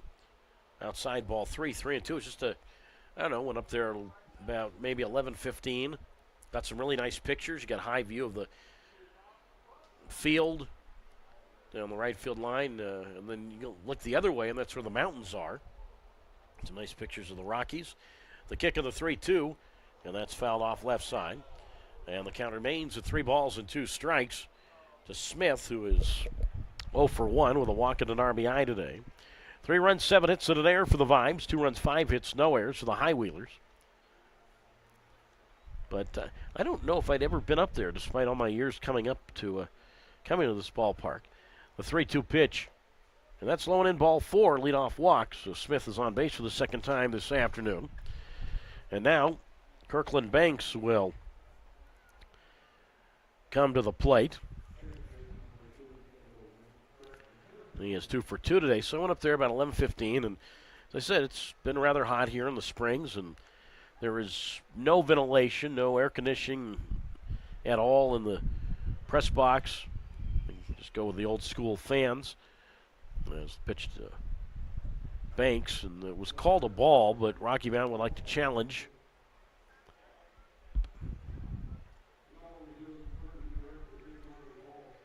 And it's been confirmed a ball. So 1 ball and no strikes the count. Vibes 3. And the High Wheelers 2, top of the 6th. So, and again, the sun just really beats down on you here during the day from where my booth is, so I really wasn't going to get a lot of work done, let's say between 11 and 12 while sitting in this booth. So I said, you know what, I'm going to go down that banquet hall.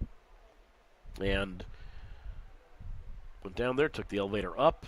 Nice and air conditioned in that hall as Banks swings on a tapper foul to plate. 1 ball, 1 strike with Tanner Smith, the runner at first base. And Rocky Mountain leading this one 3-2. Smith, 8 steals this year. He's been caught once. Action for the first time today in both bullpens. The UC Davis alum, Andrew LaCour, warming for Yolo. And Rocky Mountain has action in its bullpen. Nick McClanahan, who we've seen a lot in this series. 1 ball, 1 strike. And Banks takes, and that's inside ball 2. So 2 balls and 1 strike the count. So I go over to the banquet hall. Nice and air conditioned up there. Quiet, nobody was in there. Got some work done. Got some nice pictures from different views. The kick of the 2-1. Smith goes. Pitch taken inside. Nobody's covering second base, and the throw's going to go into center field. And Tanner Smith's going to go all the way to third as the center fielder Davis goes and picks up the ball. When a right-handed batter is up, it's the second baseman, rule of thumb, goes and covers second base. And you can't really fault the catcher there. I mean, Byrne threw down there, but nobody was really home at second base. It was sort of like Josh Day looked at the second baseman, Josh Day, looked at the shortstop, Devin Lopez, and it was sort of like, okay, well, are you covering? Am I covering? That's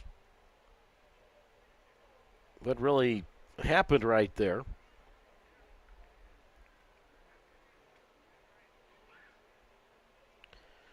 So you could legally you could charge an error on the second baseman because that is not a fair error to the catcher.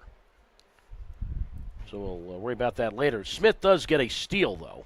So he steals second, then moves to third on an error, and we'll determine that error later. Infield in for Banks, the 3-1, swinging a foul to the backstop.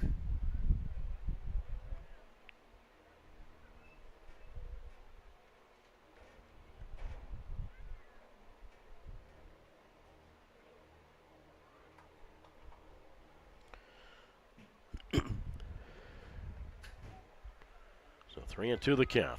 Smith at third, 3-2 vibes. And Banks swings and pops this one up foul.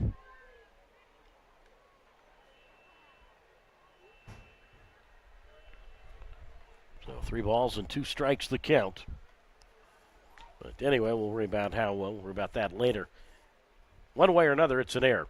More important thing, the tying run is at third, nobody out. Infield in. 3-2 Rocky Mountain, and the pitch, and that's low outside, ball 4. So Banks, he's on base for the third time today. 3 runs, 7 hits, and 2 errors for Rocky Mountain. 2 runs, 5 hits, no errors for Yolo.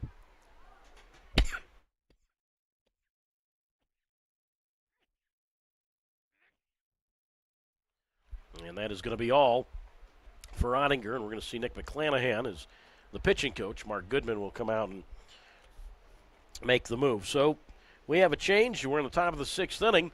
Wheels starting to turn a little bit. It is Rocky Mountain 3 and Yolo 2. I should tell you about McClanahan in a moment on YouTube Live.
Well, we are in the top half of the sixth inning, and the lead is 3-2 in favor of the Rocky Mountain Vibes. By the way, it will be the catcher, Byrne, who will get charged with that error. The throwing error on the steal of second by Smith, and then allowed Smith to go to third. So, stolen base E2 on the catch, and I'll explain a little bit more about that in a moment. So, McClanahan's pitch to Travis Holt, who's taken outside, ball one. And the count is at 1 ball and no strikes. So Smith's at third, Banks is at first. And a 3-2 Rocky Mountain lead, but a rather tenuous lead right now in the top of the sixth inning. As McClanahan deals and Holt swings, and he flies one foul right side, strike one. And the count's at 1 ball and 1 strike from Nick McClanahan, who stands 6'2", 164 pounds, 23 years old. Grew up not far from Cincinnati. As Holt swings and bloops one down the right field line, left field line, he has his first hit as a high wheeler. This will tie the game, and now the left fielder bobbles it and yank, and not only does Smith score, but Banks will come around and score. Holt ends up at second, and it's a 4-3 lead in favor of the Yolo High Wheelers. So Travis Holt, that's his first hit in a Yolo uniform. Second RBI with Yolo, so Smith scores, Banks scores. Holt will get 1 RBI on that, single to left, 1 RBI. Error on the left fielder, Yake. So the RBI portion is Smith scoring. Banks scores on the error by as I said, the left fielder in Yake. And now Angel Mendoza is going to be lifted for a pinch hitter, and David David Glancy will bat here in the top half of the sixth inning. Still nobody out, so single, E7, 1 RBI. Third error now for the Vibes, and a 4-3 Yolo lead. So now Glancy stands in. Glancy, a pair of sacrifice flies last night. Outfield medium depth and straight away. And the pitch hit under the legs or through the legs of the pitcher McClanahan. The ball comes to the second baseman Josh Day, who will throw to Mize at first. And Glancy is out. Holt moves up to second base, or Holt moves to third now.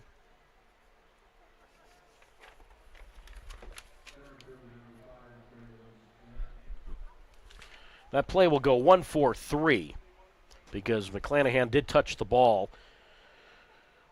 So it went off his glove or nicked it or whatever you want to call it. So 1-4-3 on that put out. So Glancy is out. Now the infield comes in. Top of the Yolo order for the fourth time with the center fielder Braylon Skinner. He is 0 for 3 and he swings on a foul to the screen. Strike one.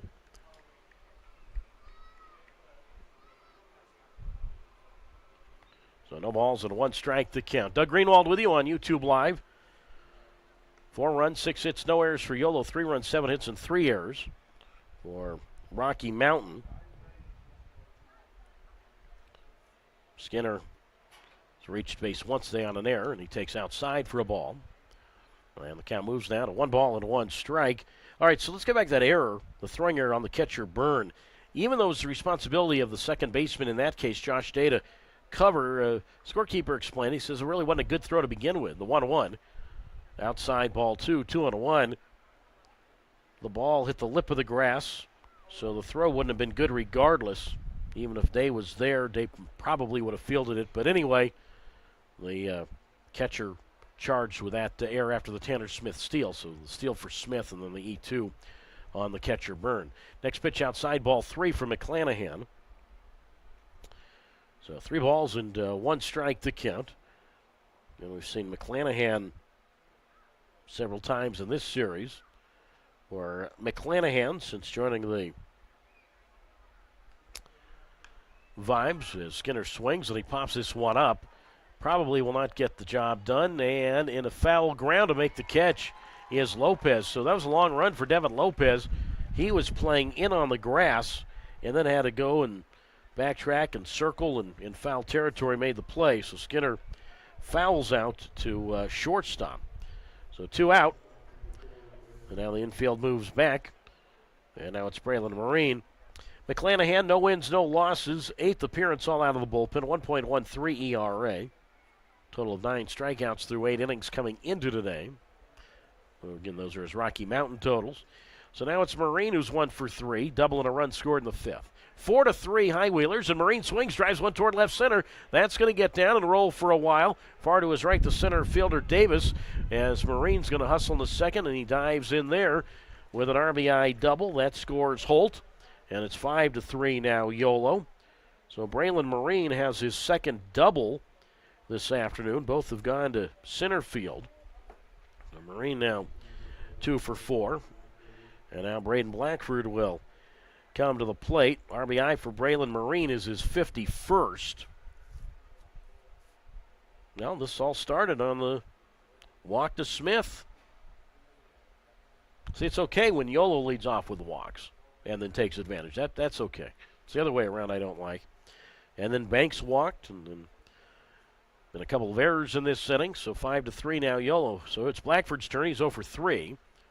And McClanahan delivers a strike on the outside corner. 0-1. Now I wonder if Braden is now aware, when I talked to Braden the other day, that he is facing a fellow Horizon League pitcher. McClanahan spent a season at Northern Kentucky when Blackford was at Purdue Fort Wayne. The 0-1 pitch outside ball 1. And the count's at 1 ball and 1 strike with Jose Gonzalez on deck. Outfield medium depth straight away. 5-3 Yolo. And the pitch. And Blackford takes, and that's up and away, ball 2. So that moves the count to 2 balls and 1 strike. But yeah, Blackford said to me, that guy McClanahan, he was in Northern Kentucky. I don't remember facing him there. 2 balls, 1 strike. McClanahan slings this one, sort of a low 3/4 motion, and he misses inside ball 3. So 3 balls and 1 strike. So Braden Blackford with Skinner at second, or the Marine at second, and the pitch to Blackford. That's outside ball 4. So he draws a walk. So runners at first and second now. And Jose Gonzalez, who has 2 legs of the cycle today, got a triple, also an RBI double. He has scored a run. So here we are, 5.5 games in to this series. We still have not seen a home run. For a ballpark that sits with an elevation of 6,560 feet. Now the pitch on the way to Gonzalez, outside ball 1. And counts at 1 ball and no strikes. That is, I talked about this the other night. Jerome Williams, the Yolo pitching coach, saying to me that, this ballpark normally does play conducive to homers, but not really in the heart of the summertime. The 1-0 pitch outside ball 2, 2-0. He said early in the year when it's still cold, ball will carry more. And then, as he said, you get to late August when it might cool off just a little bit. He says it can play more. But so he said, I'm still stunned, though. There's been no homers in this series. The 2-0 pitch, and that's inside to Gonzalez, 3-0. Gonzalez, 12 home runs to lead the High Wheelers. So 3-0 the count. He's the 8th man to bat in this inning. Designated hitter, Alejandro Figueiredo. He waits on deck. And the pitch on the way, and that's a strike called on the outside corner. And the count moves now to 3 balls and 1 strike. So 3-1 the count. But yeah, we're the literal elevation here where we are sitting. 65-60, the 3-1 pitch, strike 2. Or a swing and a miss, high fastball, strike 2, 3-2. I say we are sitting where I am sitting. So 3 balls and 2 strikes the count. So the runners will go automatically. Marine from second, Blackford from first. Yolo 5, Rocky Mountain 3. Top of the 6th. 3 runs in for the High Wheelers. Runners go, and that hits Gonzalez. Pitch was up and in, and that loads the bases. So Marine, he moves to third. Blackford up to second, and Gonzalez is on base for the 3rd time this afternoon.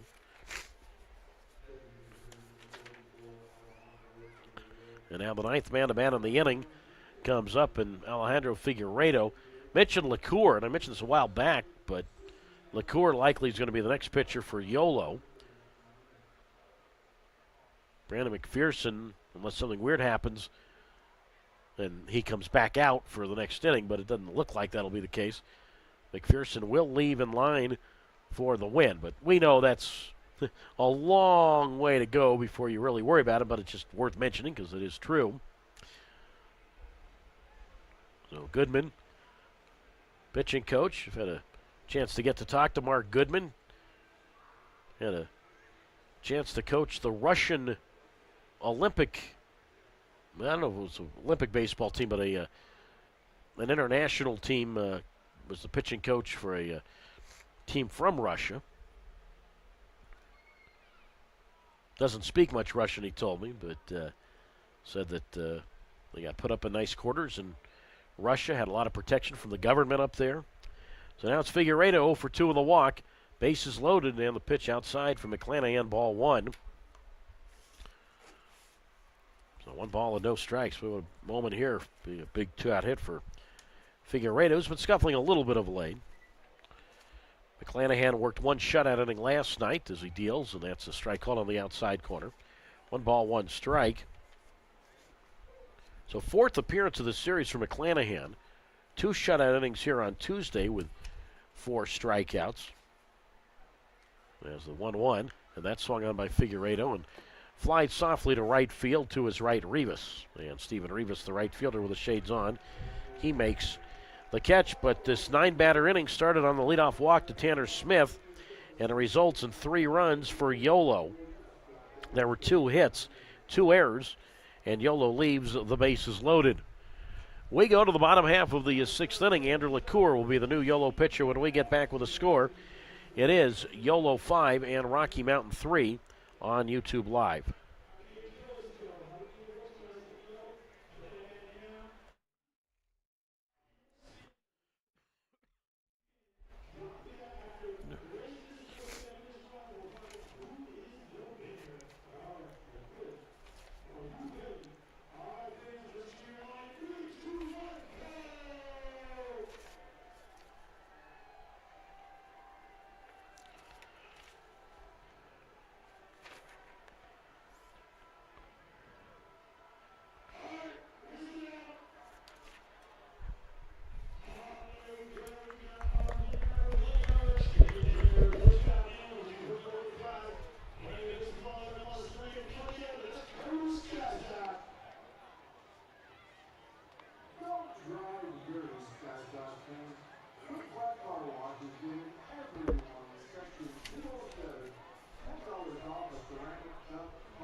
Your attention now pitching for the Highlanders, number 24, Andrew LaCour.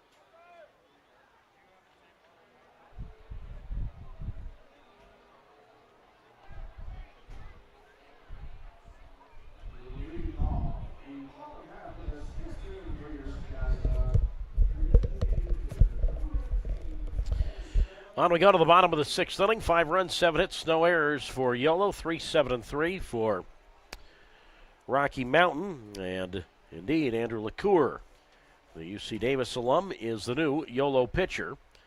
And Mason Minzy, switch hitter, now bats right-handed, and he takes high ball one.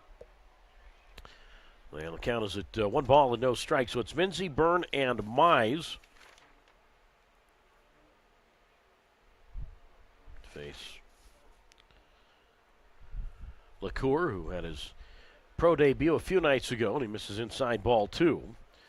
So the count moves now to 2 balls and no strikes from Andrew LaCour, who went to Las Lomas High School in Walnut Creek in the Bay Area, out in the East Bay. The kick of the 2-0, and that's slapped on the ground to second base. Playing back on the ball is Banks. High throw, and Blackford can't come down on the base, and safe is Minzy. So obviously not a good throw by Kirkland Banks. Now Billy Horton's going to say that Blackford did come down on the base. A call by the first base umpire, Elliott Sparks, who, the first base umpire makes the motion where he waves both his hands toward the side, saying, well, the first baseman came off the bag. And he's going to check with the plate umpire. Elliott Sparks is going to check with the plate umpire, Corey Monroe. Brian Rose, who'd been part of this crew for the first 5 games of this series, is out due to injury today, so Corey Monroe hops in and works the plate. Well, they stick with the call there, the safe call, so that's an error charge to Banks. First error committed by the High Wheelers this afternoon, so Minzy, third time he's been on base. He's now 1 for 2. He's also walked and scored. And immediately the leadoff man on, and now it's Byrne, who had an RBI double his last time, and Andrew LaCour from the set, kicks and delivers, and that's off the glove of the catcher Mendoza. That'll be a pass ball. So Minzy moves up to second. Mendoza obviously re-entered after Glancy had pinch hit for him in the top of this inning. So Angel right back into the game as the catcher.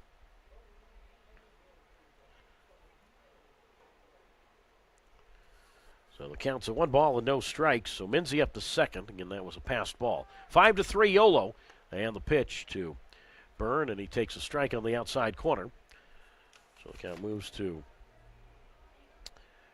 1 ball and 1 strike from Andrew LaCour. Outfield medium depth straightaway. The 1-1 pitch. Swing and miss. Breaking ball down and in. Strike 2.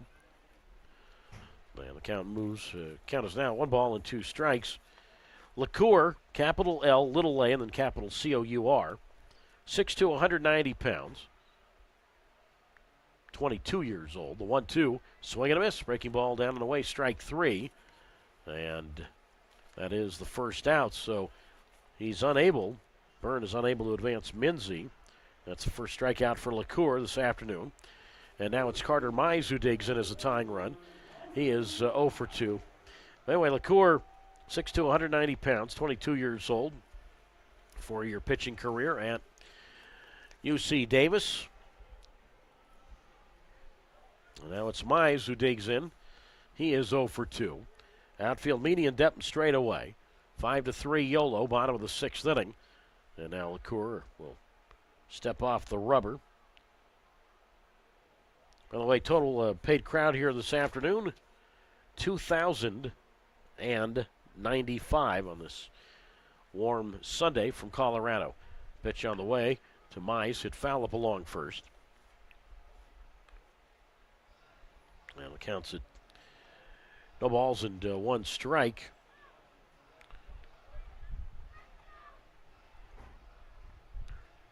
So 0-1 the count.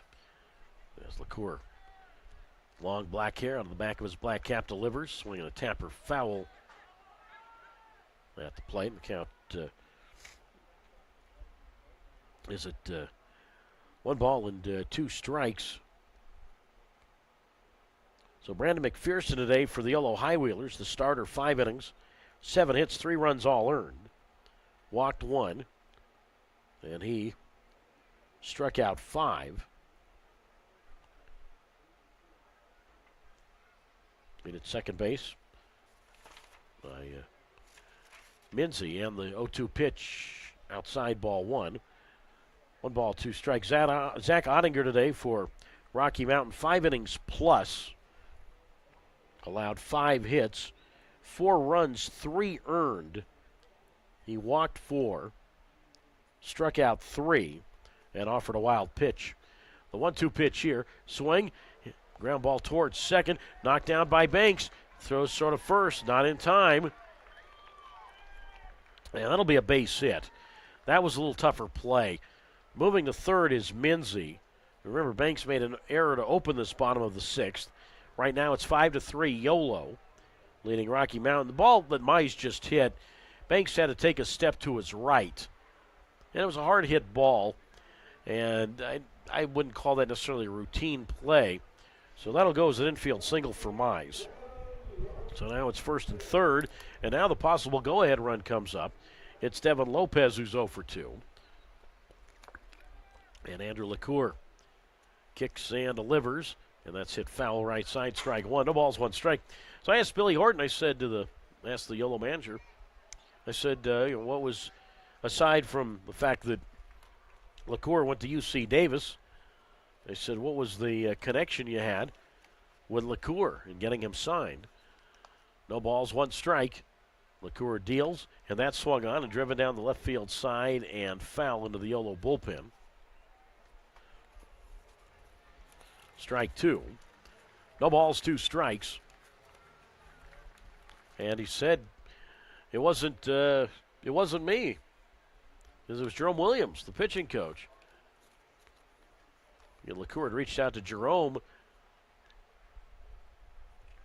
about a month ago, the 0-2, and that's reached for and popped up. Foul first base side and out of play as the first baseman Blackford, the second baseman Banks chase after it. Ball lands in the Vibes bullpen. No balls, 2 strikes the count, and a 5-3 Yolo advantage. Bottom half of the 6th. So Jerome said, well, Andrew, you want to come and throw a bullpen? I'll take a look at you. And it went from there. And Jerome liked what he saw, and he ended up, LaCour ended up getting signed. Lopez 0 for 2. Runners at the corners, 1 out. 5-3 Yolo, bottom 6. And LaCour delivers, and that's strike 3 called inside corner. And Lopez is out, second strikeout for LaCour, obviously both in this inning, being that it's his first inning of work. And that might be it for him. There's more action in the Yolo bullpen. Well, it looks like we will see Jack Zalaski, so the Sac State Hornet will relieve the UC Davis Aggie. So pitching change. Bottom of the 6th inning, 2 on, 2 out, the score. Yolo 5, Rocky Mountain 3. Back in a moment on YouTube Live.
Jack Zalaski is the new Yolo pitcher.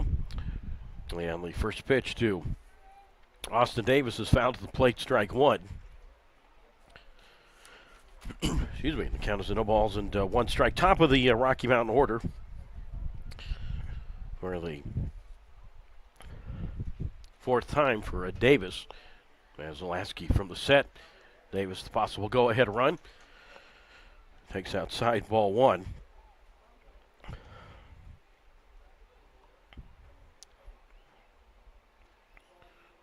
So one ball and one strike to count on the pitch, and that's low ball two.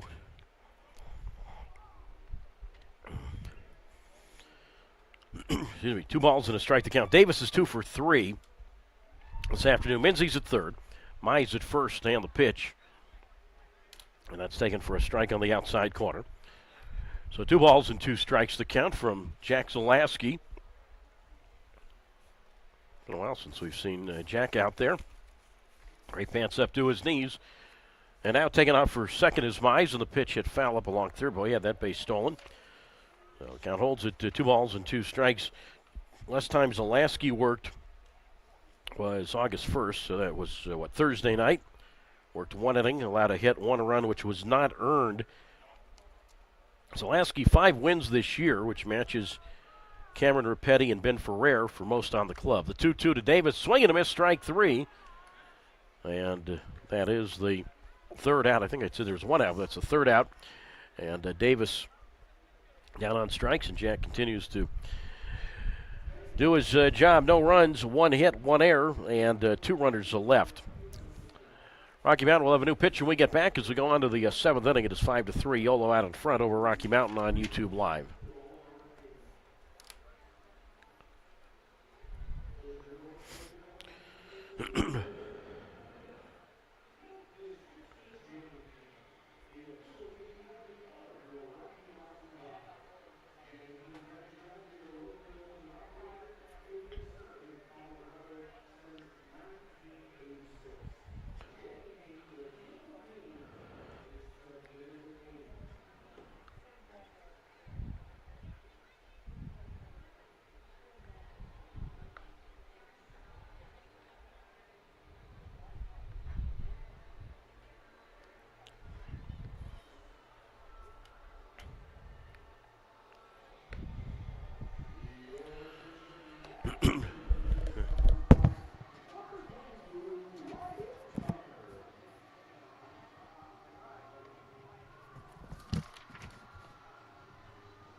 We go to the 7th inning. 5 runs, 7 hits, and an error for the Yolo High Wheelers. 3 runs, 8 hits, 3 errors for the Rocky Mountain Vibes.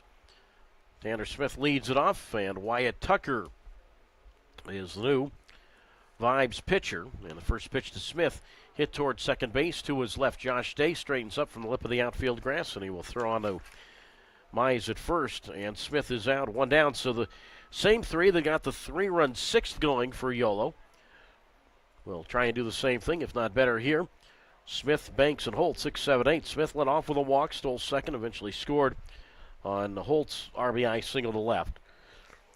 5-3 Yolo, top of the 7th inning. Now it's Banks, 2 for 2. And he swings on a ground ball foul up along first, strike 1. And the count's at no balls and 1 strike. from Wyatt Tucker. So Mitch and Jack Zalaski got Austin Davis to strike out in that last inning, the bottom of the sixth. As the pitch taken for a strike on the outside corner. 1 ball and 2 strikes. Andrew LaCour for Yolo, his second straight scoreless outing. As the pitch here, and that's over the head of Banks. Not a big breaking ball there. Just got away from Tucker. So 1 ball and 2 strikes. LaCour lasted 2/3 of an inning. Gave up 1 hit, no runs, no walks. And he struck out 2. 1 ball and 2 strikes the count. And the pitch, and that is low ball 2. And the count moves now to 2 balls and 2 strikes from Tucker. First year pro. When I say first year, really more like his first week as a pro. Just signed by the Vibes as the pitch slapped towards shortstop. To his left is Lopez, and his throw is low, and it gets past the first baseman Mize, and Banks is safe at first. So that'll be an error. Not a good throw by Lopez. So Banks, coming into that at-bat, had been 2 for 2 with a walk and a run scored. He's now 2 for 3. So 4th error now for the Vibes this afternoon. 5-3 Yolo, top of the 7th inning. And now it's Holt who comes up.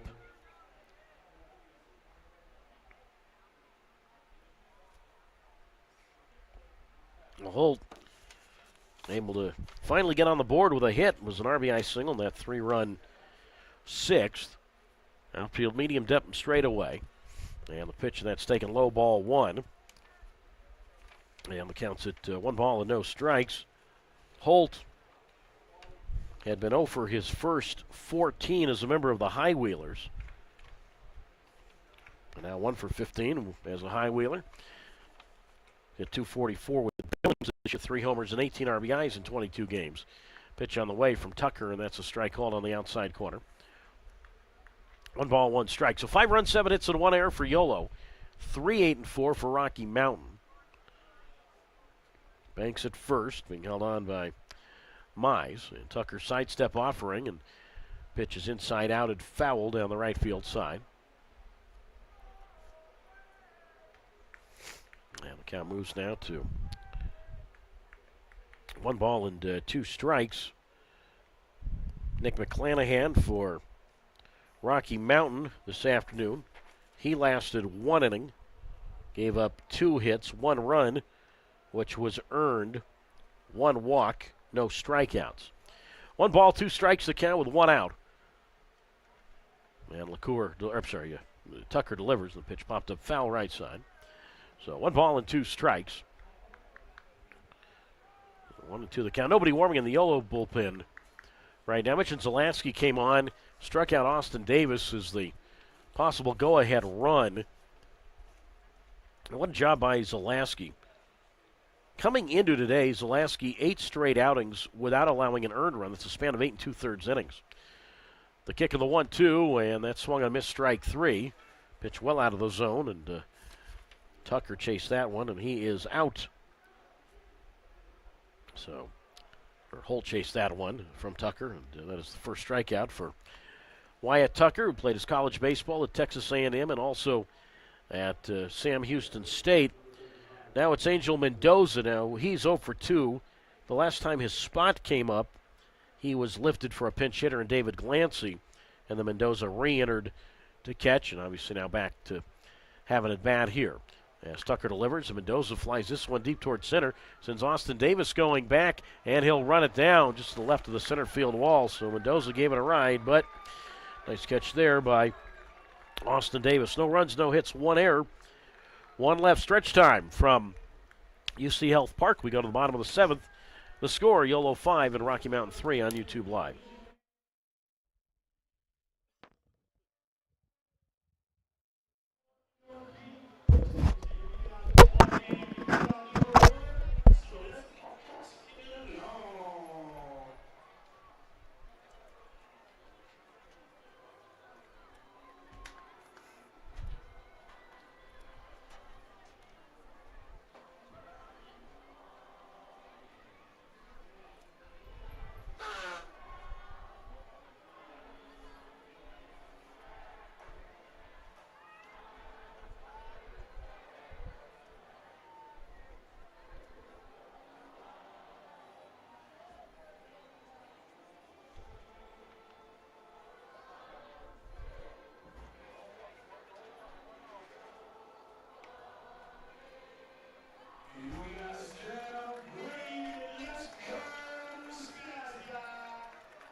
Stretch time from Colorado Springs. We go to the bottom of the seventh. It is 5-3 Yolo, and Jack Zalaski's first pitch to Ernie Yake is taken for a strike on the outside corner. No balls and one strike, so it's Yake, Josh Day, and Rivas, 2-3-4. As Zalaski deals, and that's swung on by Yake. Fly ball, left center field, and a long way to go, but getting there to his right to make the catch is Braylon Skinner. One up and one down. So it's Yake, Josh Day, and Rivas. One man is out, and now Josh Day will dig in to face Zalaski. Jack is 23 years old, 6'1", 200 pounds, from Elk Grove.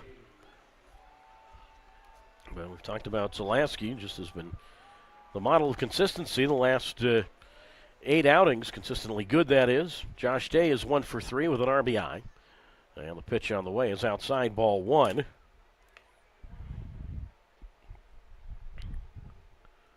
Now 1 ball and no strikes, the count. With Rivas on deck and a 5-3 Yolo lead. Bottom 7, Jack deals, and a breaking ball taken low. And that is ball 2.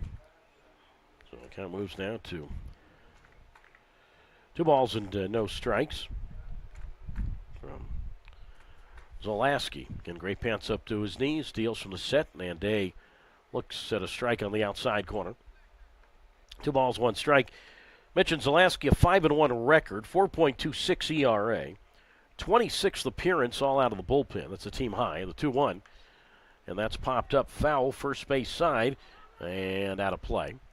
2-2. So I say Zalaski with its team high 26th appearance, and Connor Langrell, it seems like whenever Zalaski pitches, it's the same day that Langrell pitches, and those two pretty much have been at it in terms of the leader in appearances all year for the High Wheelers. And those two had some fun talking about that a few days ago. The kick on the 2-2, swing and a miss, breaking ball, strike 3, and Josh Day is out. Second strikeout for Zalaski. 2 out, bottom of the 7th inning. And now it's Rivas who comes up. He is 0 for 3 and a 5-3 Yolo lead. Bottom half of the 7th. Zalaski and Langrell, we were walking out of the ballpark, all of us together a few nights ago, and both had pitched in the same game. And Zalaski said to Langrell, well, I was the team leader in appearances for about 2 innings. First pitch to Rivas, popped up foul right side. No balls and 1 strike. But, yeah, it seems like whenever, and, Jack's normally the 7th inning guy, maybe the 8th inning guy, and then Langrell usually in the 9th. But it's like they pitch on the same day.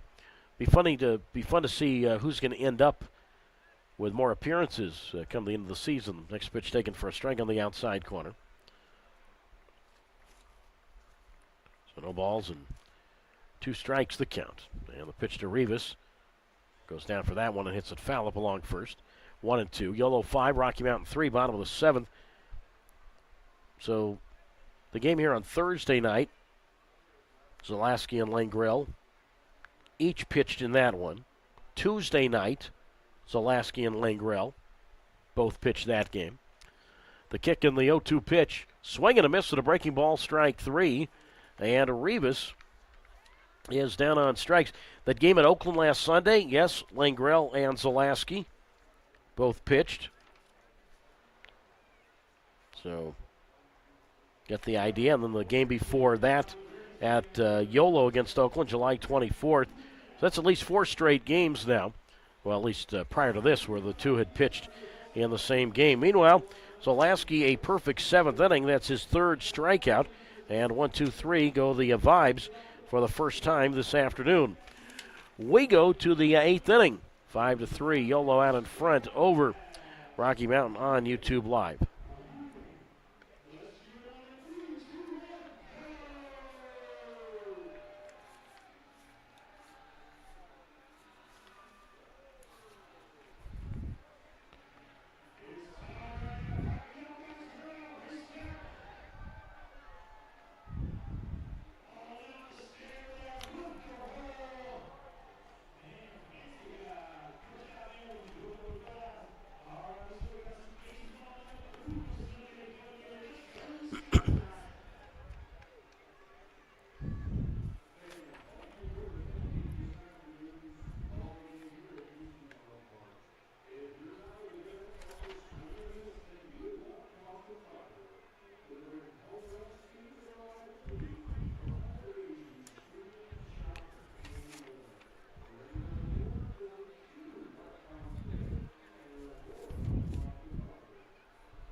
Well, Jackson O'Neill comes on to do the pitching. That's right, you heard me.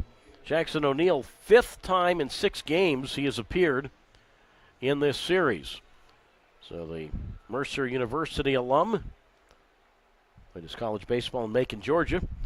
And he comes on to pitch. Braylon Skinner leads it off for the first pitch to Skinner. Swing and a miss, strike 1. No balls and a strike. So Skinner, Marine, and Blackford top of the Yolo order for the 5th time now. Skinner is 0 for 2. Let me correct, sorry. He's 0 for 4 tonight, or today for that matter, 0 for 4 today. The kick in the 0-1, and that swung on and lined in the center, a base hit to his right to grab the ball. The center fielder, and Davis, he boots the ball, and Skinner will go to second base. That'll be a single and an error on Davis. So Davis has had a tough time fielding the ball out in center field this afternoon. I realize it's his first error, but there have been a few other plays where he's got to the ball and he's had a tough time grabbing it. That's the 5th error now. 5 errors today for Rocky Mountain. So hit plus error, single E8. Skinner had 4 hits last night. Now has 1 this afternoon. He's 1 for 5. And I'm sure the High Wheelers would like another few runs right here, up by 2, 5-3. Top of the 8th now, Braylon Marine. And he swings, does the job. Chopper to second base. Near the bag is Josh Day, and the second baseman will throw to Mize at first. And Marine is out. So Braylon, who has 2 doubles today, an RBI and a run scored, grounds out there. But a productive out moves Skinner to third. This forces the infield in. And now it's Braden Blackford who will come up. He is 0 for 3 with a walk.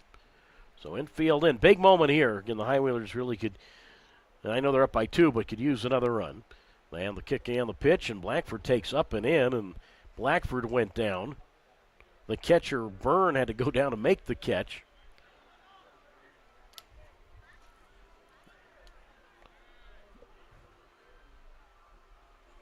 So 1 ball and no strikes. Byrne is actually, obviously all the years that the Rockies were here in AAA from 1993 through 2014, 22 seasons the Rockies had AAA ball here. Of course, they, you think of the Rocky colors, the black and purple, and I look at Byrne's helmet, the catcher's helmet, and it's purple and black.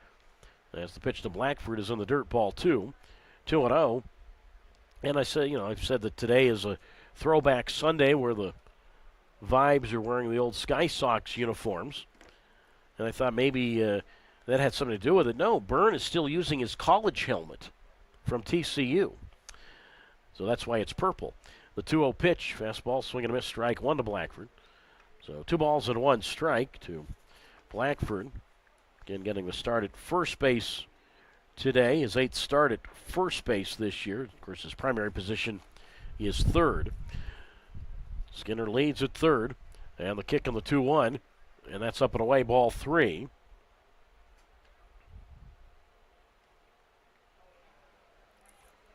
So 3 balls and a strike to count from Jackson O'Neill, 6'2", 195 pounds, 23 years old. Does have a win in the series, does O'Neill. The kick on the 3-1, swing and a miss at a breaking ball, strike 2. So 3 balls and 2 strikes now from O'Neill, but obviously the situation here, Blackford at least trying to get a fly ball deep enough. Both teams with 8 hits. 5 runs, 8 hits, an error for Yolo. 3, 8, and 5 for Rocky Mountain. The 3-2 popped up foul left side by Blackford. Count remains at 3 balls and 2 strikes. So O'Neill last night worked 2/3 of an inning. Friday night he worked 1 shutout inning. Didn't pitch on Thursday, pitched Wednesday, pitched Tuesday. So 5 out of the 6 games he's worked. As he comes set in the 3-2, and Blackford swings and misses strike 3, high fastball. So big second out there. Blackford now 0 for 4. First strikeout for O'Neill, so that's 2 out. Now the infield can move back. And a 5-3 Yolo lead. Top of the 8th inning. And now it's Jose Gonzalez who comes up. He is 2 for 3, an RBI double, a triple, and a run scored. And O'Neill delivers. And Gonzalez, a big swing and a miss and a high fastball, strike 1. No balls and 1 strike from Jackson O'Neill. Capital Jaxon. Jackson. The 0-1 pitch up and in, ball one. And the counts at 1 ball and 1 strike. A big 2-out run at third base. That's Skinner who leads there. So 1 ball and 1 strike to count. O'Neill, who spent 4 years at Mercer, delivers. And that's popped up foul left side. 1 ball and 2 strikes. So first pro year for O'Neill. Did get to play the College Wooden Bat League in his college town of Macon. Played for the well-known Macon Bacon. Sort of along the lines of the Savannah Bananas. The kick in the 1-2. And Gonzalez reaches for this one, but pokes it softly to second on 1 hop. Josh Day up with the ball. And he will throw to Mize at first. And Gonzalez is out. 1 hit, 1 left, along with 1 error. So no runs, 1 hit, 1 error, and 1 left. We go to the bottom of the 8th inning. 5-3. Yolo leading Rocky Mountain. Yolo will have a new pitcher when we get back on YouTube Live.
Five to 3, Yolo. We go to the bottom of the 8th inning, and Ty Buckner will come on and do the pitching for Yolo, the 4th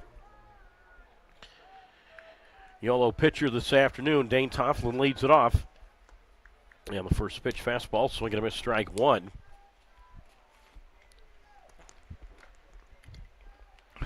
And the count's no balls and 1 strike. So it's Tofflin, Minzy, and Byrne. 5, 6, 7 in the 0-1 pitch, and that is taken high for a ball. 1 ball and 1 strike. Doug Greenwald with you on YouTube Live. 1 ball and 1 strike the count to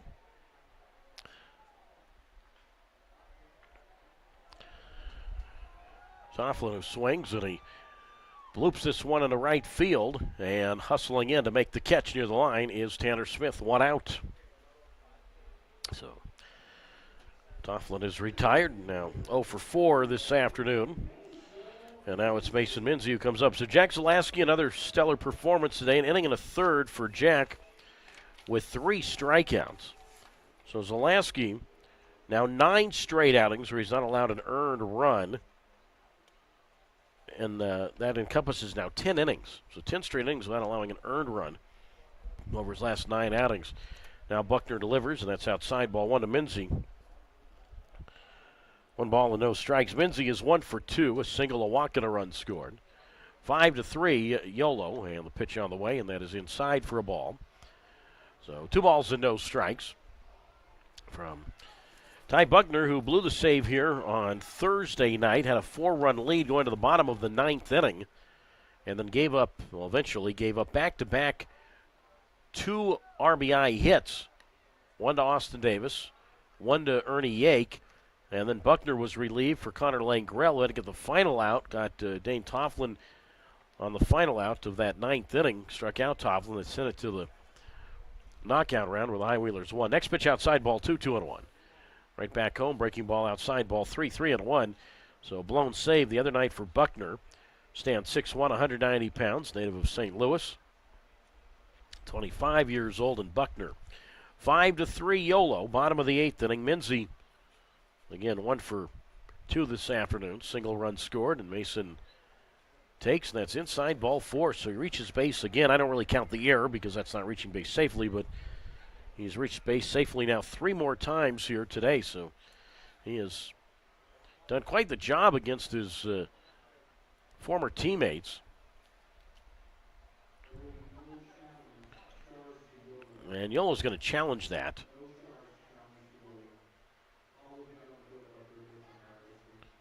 And apparently the call's been overturned to a strike.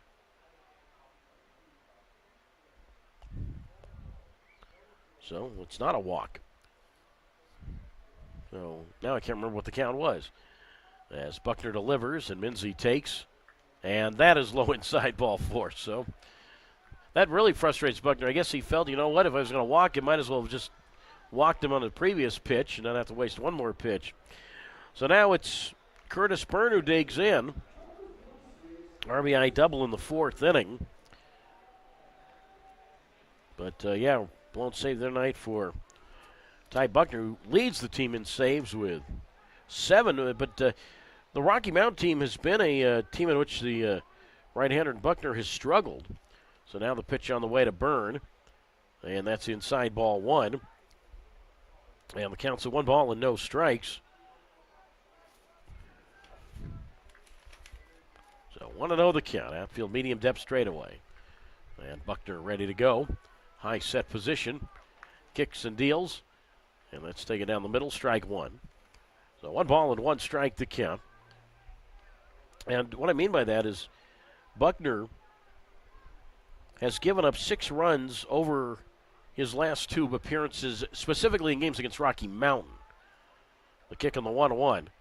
And that's outside ball 2, 2-1. He's blown a couple of saves this year against Rocky Mountain. Now, you look at it the other way. You know, he finished 4 games against Oakland on the last homestand, combined for 3 saves over 4 innings and 6 strikeouts against them. But Rocky Mountain been a different deal. 2-1 pitch, the possible tying run, and Byrne outside 3-1 down.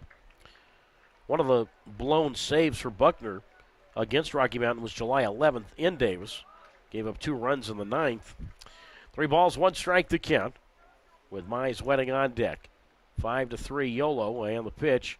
And Byrne inside outs this one on a pop-up foul right side.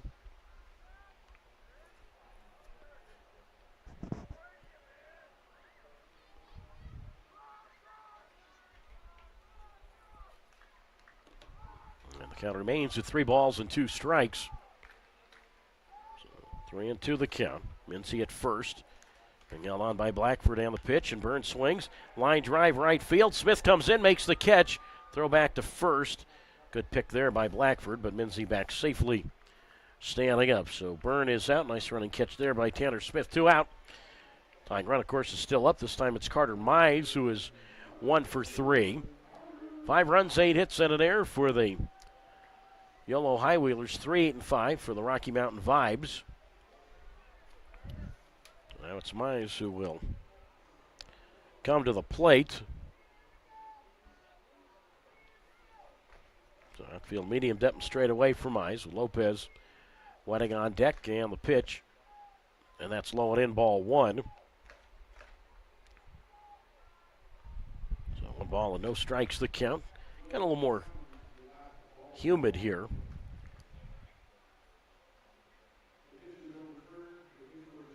And the High Wheelers win the challenge. Originally called a ball, but the High Wheelers challenged, and they end up winning the challenge. So instead of 1-0, the count's at 0-1 to Mize. And Minzy at first base, 5-3 in favor of the High Wheelers. And the pitch to Mize, that's popped up right out in front of the plate, and now the ball goes back of the plate, and Mendoza, the catcher, stays with it, and on the grass area right back of the home plate dirt circle, he makes the catch. So Mize pops out, fouls out to the catcher in Mendoza, and Ty Buckner a scoreless 8th inning. No runs, no hits, no errors, and 1 man stranded. We go to the bottom half of the 8th. It is 5-3 in favor of the Yolo High Wheelers. Trey Morrell will come on and do the pitching for Rocky Mountain. We get back in a moment.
On we go to the 9th inning, and a 5-3 Yolo lead over Rocky Mountain. Trey Morrell, 3rd appearance of this series, so he comes on to do the pitching for the Vibes. 6'7", 225 pounds. 24 years old, originally from the Grand Junction area, Loma, Colorado. He's also pitched for the Jackalopes. So on we go to the 9th inning, and Alejandro Figueiredo to lead it off. So it's Figueiredo, Smith, and Banks face Trey Morrell, who has a save in this series. 1 of 2 saves for him this year as the pitch on the way to Figueiredo. It's a strike called on the outside corner. No balls and 1 strike. The numbers for Morrell: 2 wins, 2 losses, 5.88 ERA. 25th appearance, all out of the bullpen as he deals, and Figueiredo takes, and that's a strike on the outer half. So no balls and 2 strikes. So Figueiredo, he is 0 for 3 with a walk as he requests his lone timeout of this plate appearance. 5 runs, 8 hits, 1 error for Yolo. 3 runs, 8 hits, and 5 errors for Rocky Mountain. Jackson O'Neill today for Rocky Mountain, 1 shutout inning. Allowed a hit and a strikeout. No balls, 2 strikes. And Morrell from the belt, even with nobody on, delivers, and that's inside ball 1. So 1 ball and 2 strikes. So this is back-to-back games for Morrell. Last night worked the 9th inning, 1 shutout inning, struck out 2, allowed 2 hits. As the 1-2 pitch, check swing, foul to the screen by Figueiredo. 1-2 the count. Looks like Connor Langrell warming, so possibly we'll see Langrell. We've already seen Zelaski today. Possibly we'll see Langrell for the on the same day with Zelaski, swinging a high chopper toward first, far to his right, and the first baseman Mize flips the ball to the pitcher Morrell, and the ball goes out of play. That will be an error. Whether or not it'll be a hit in there, I'm not sure.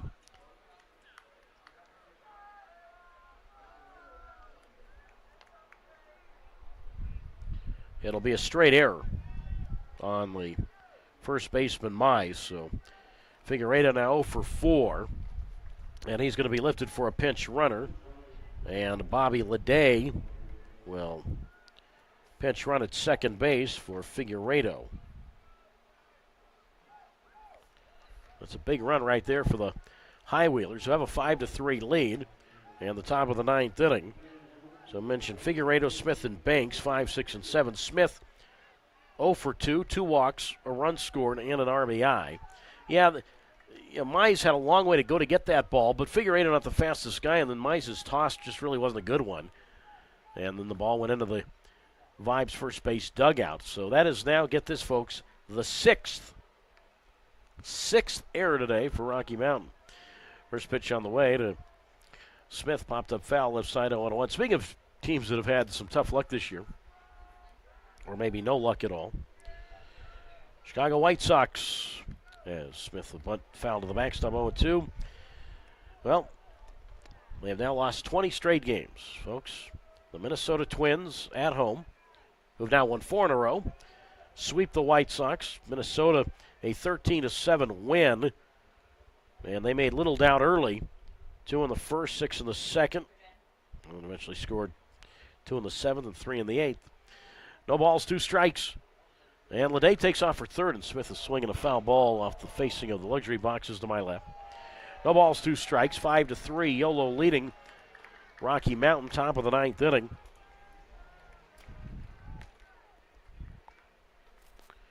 So 20 straight losses for the White Sox, who still have not won a game post-All-Star break. No balls, 2 strikes, the count. Important here that Smith at least get Leday to third as the pitch to Tanner, high ball 1. 1 ball, 2 strikes, so that's the big moment here for Tanner Smith. Even if he makes it out, as long as he gets Leday to third, that's okay. 5 runs, 8 hits, and an error for Yolo. 5-8-1 for Yolo. 3-8-6 for Rocky Mountain. That's right, 6 errors. The kick on the 1-2 pitch, and Smith reaches for this one and bloops it into right field, a base hit. Billy Horton is going to wave Leday to the plate. The throw from the right fielder, Rivas, not in time. Just a pinch up the third base line, taken on 1 hop by the catcher, Byrne. Leday using those wheels as the pinch runner. Scores standing up, so Tanner Smith does better than getting Leday to third. He gets him to the plate, and it's now 6-3 in favor of the Yolo High Wheelers. Second RBI this afternoon for Tanner Smith. And still nobody out. So good effort by Rivas, but Billy Horton never hesitated in sending Leday. So Smith, that's his second RBI this afternoon. Tanner now with 31 RBIs this year. Third time he's been on base, and now it's Kirkland Banks. 2 for 3, a couple of singles. A walk and a run scored. So 6-3 now, Yolo, top of the 9th. And Banks shows bunt, and he takes a strike on the inside corner. And the count's at no balls and 1 strike. Well, I don't think the High Wheelers want to stop it, just want to run. Smith does have a steal this afternoon. 9 for 10 and still tries this year. No balls and a strike. And Trey Morrell delivers, and that's outside for a ball. 1 ball, 1 strike. Well, anyway, the White Sox, as they said, have now dropped 20 straight games.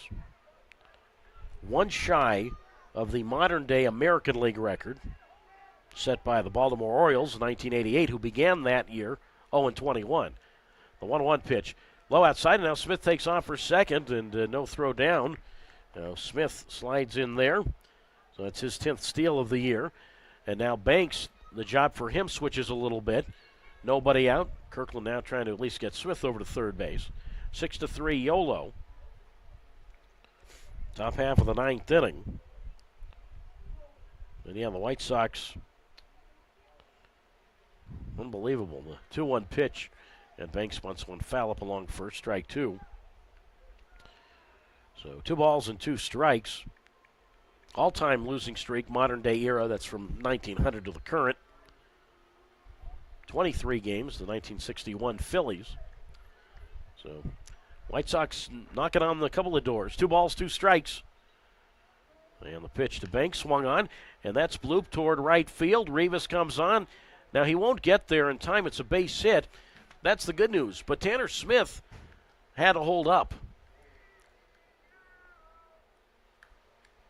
in case that ball was caught. Although I don't know if Tanner maybe could have had a little bigger lead, or maybe he could have, I don't know. But anyway, he stays at second. It's a base hit for Banks. That's his 3rd hit this afternoon. Well, if anything, at least no outs were made on the bases there. And now it's Travis Holt, who is 1 for 4. RBI single and a run scored. Yeah, I'm wondering if Smith right there just maybe could have taken a little bigger lead or a little better jump off second base. I mean, Tanner's got a lot of speed. Once that ball dropped, I'm thinking he probably would have had enough to get to third base. Well, regardless, it's first and second with nobody out, and now Holt will come up with a 6-3 Yolo advantage. Top half of the 9th inning. Outfield medium depth straight away. And Holt shows bunt, and the corner's charge, and he takes high ball 1. 1 ball, no strikes. I mean, I'll tell you what, I mean, look, I realize that the White Sox will not be doing anything this October, although I did read that they are within a day or two of dismissing manager Pedro Grifol. 1 ball, no strikes. And Holt takes, and that's a strike showing 1 on the outer half.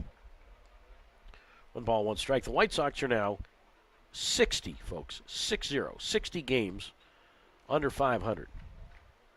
They're 10-47 on the road. The kick in the 1-1, and Holt swings away here and pops it up foul right side. 1 ball and 2 strikes.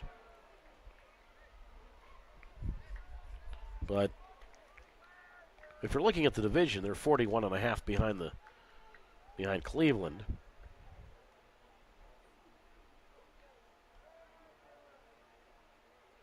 But really only 36 back of a wild card spot. 1 ball, 2 strikes. And the pitch, strike 3 called, outside corner, so non-productive at bat there for Holt. Strikes out for the 3rd time today. First strikeout for Morel. So 1 out. And now Angel Mendoza digs in for the 4th time. He is 0 for 3. 6-3 Yolo. We are in the 9th inning. Doug Greenwald with you on YouTube Live. So Smith at second. Banks at first. Yeah, let's see here. The White Sox, you know, how'd you like to be the team that eventually loses to the White Sox? I think the pressure mounts each game. You don't want to be that team. That's the pitch outside, ball 1. So 1 ball and no strikes. So tomorrow the White Sox play the A's in Oakland, and the A's have been playing pretty well. They had the best record for any major league team in July. That's the pitch foul to the backstop. 1 ball and 1 strike. I can't remember it was a note that I saw that they had the best record for any major league team for July. I'm guessing that I think I read the note that they were 16-9 in July. A's been hitting a lot of home runs lately, but obviously the A's still not a great ball club, being 20 games under 500. The 1-1 pitch up and in, ball 2. 2 balls and 1 strike. 6-3 Yolo, top of the 9th inning. But the White Sox will be at the A's starting tomorrow night. I'm going to guess that the White Sox win at least one of those games. 2 balls and a strike. And the pitch, and that's high ball 3, 3-1. A's have been playing the Dodgers this weekend at the Coliseum. You know, the A's had a Hall of Fame ceremony yesterday. Of course, it'll be the last one they do. Well, of course, we never know with them, but possibly the last Hall of Fame ceremony they ever do in Oakland. The kick in the 3-1. And that's inside, ball 4. So Mendoza draws a walk. So now every high-wheeler in the starting lineup has reached base safely.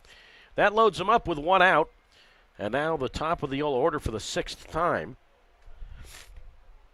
for the center fielder, Braylon Skinner, who is 1 for 5. 6 runs, 10 hits, 1 error for Yolo, 3 runs, 8 hits, and 6 errors for Rocky Mountain. A big difference with Morrell pitching with his team trailing versus with him pitching with the lead.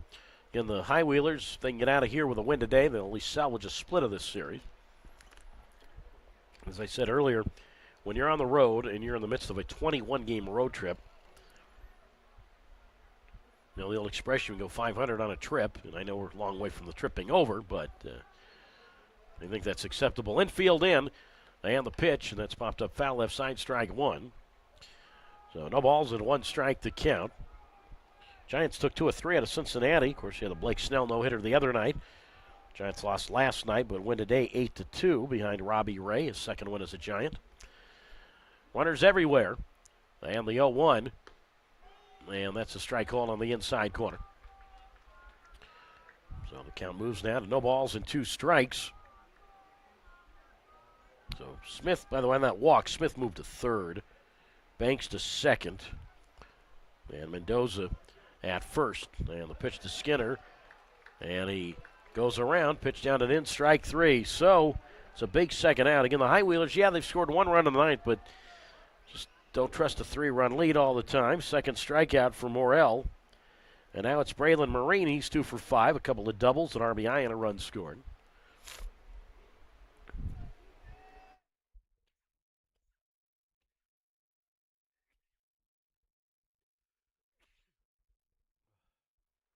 And the first pitch on the way to Marine, who's fouled to the screen, strike 1. So no balls and 1 strike with Blackford on deck. Of course, now with 2 out, the infield is back. As Morrell looks back at second base. And the right-hander kicks and delivers, and that's low outside for a ball. So 1 ball and 1 strike. I said Langrell has been up, and he's just standing there in the left field bullpen, so more than likely we'll see Langrell. Hopefully for the High Wheelers' sake, it will not be a safe situation for him. The 1-1, and that swung on and driven toward left field. Send Jake back, and this ball is off the wall. Smith scores. Banks scores. Mendoza's going to be waved to the plate, and he will be out with a dive. But 2-run score on the double by Marine. His third double today gives him 3 RBIs, but most importantly, it gives the High Wheelers a lot more padding now. So a 3-run top of the 9th. The relay 7-6-5 on the play at the plate. So give Marine a double to left, 2 RBIs. That scores Smith. It scores Banks, and Mendoza is out. Again, 7-6-2. I think I said 7-6-5. 7-6-2. The left fielder Yake, the shortstop Lopez, the catcher Byrne. But big hit for Marine. So 3 runs for Yolo here in the 9th inning. 3 hits. There was 1 error and a man left. So Connor Langrell, who will not be in a safe situation, but he will come on to do the pitching as we go to the bottom of the 9th. Last chance for the Rocky Mountain Vibes. The score, Yolo 8 and Rocky Mountain 3 on YouTube Live.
pitch hitting to the shortstop.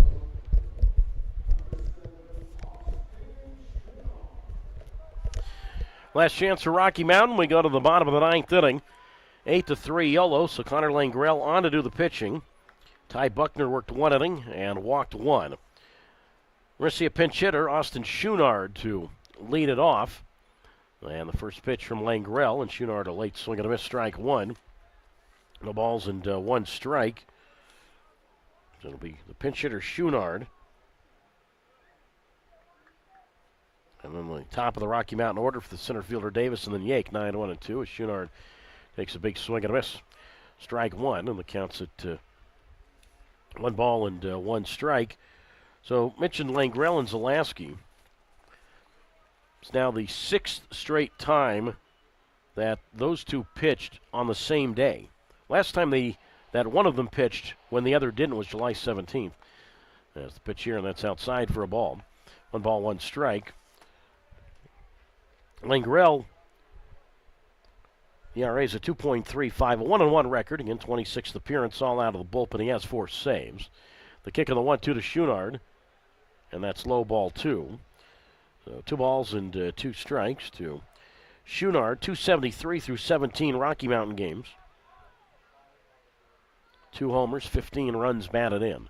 The kick on the 2-2, swing and a miss, high fastball, strike 3. And he is out, one away, with an 8-3 Yolo lead. So again, the final play at the top of the ninth. Double for Marine, 2 RBIs.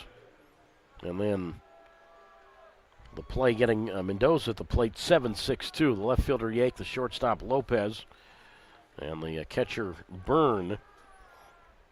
So Marine, 3 doubles this afternoon to go along with 3 RBIs. He now has 53 runs batted in. Now it's Davis who takes high ball 1-1-0. Top of the Rocky Mountain order for the 5th time for the center fielder Austin Davis. He is 2 for 4, a couple of singles and a run scored. Outfield medium depth straightaway. And the kick and the pitch. And that is taken low for a ball. So the count moves now to 2 balls and no strikes. So 8-3 in favor of the High Wheelers. 1 out, nobody on. Top of the ninth, Langrell delivers, and that's low inside, ball 3. So 3 balls and no strikes. Langrell, 22 years old, 6'4", 230 pounds. Really well-traveled Langrell. I say well-traveled, not his professional baseball career. Tough to be well-traveled in that aspect at 22. 3-0 the count.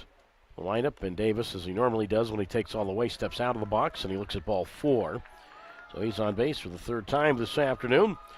A 1-out walk, and now it's Ernie Yake who comes up with an 8-3 advantage for the Yolo High Wheelers. Wonder if Colorado was one of the states where Langrell lived growing up. Talked about where he's lived in Mississippi and New Mexico and Nevada. Now the family lives in the Tampa area, so add Florida to the list. Yake 2 for 4, couple singles, runs scored. Davis at first, being held on by Blackford. And an 8-3 Yolo lead, and Yake shows bunt, takes high ball 1. 1 ball and no strikes. Talking about the Giant game today, they take, as I said, 2 of 3 in Cincinnati. They went 8-2 today. Giants had a 5-run 8th inning. The 1-0 pitch, and Yake looks at a strike on the outside corner. 1 ball and 1 strike. Matt Chapman hit his 17th home run for the Giants. Lamonway Jr. is 4th, and Tyler Fitzgerald hit his 11th. There's the 1-1 pitch, low and in, ball 2. 2-1. But how about Robbie Ray? 9 strikeouts over 5 innings today. So obviously you had a Hall of Fame-like performance in Blake Snell the other night with a no-hitter, let alone 11 strikeouts.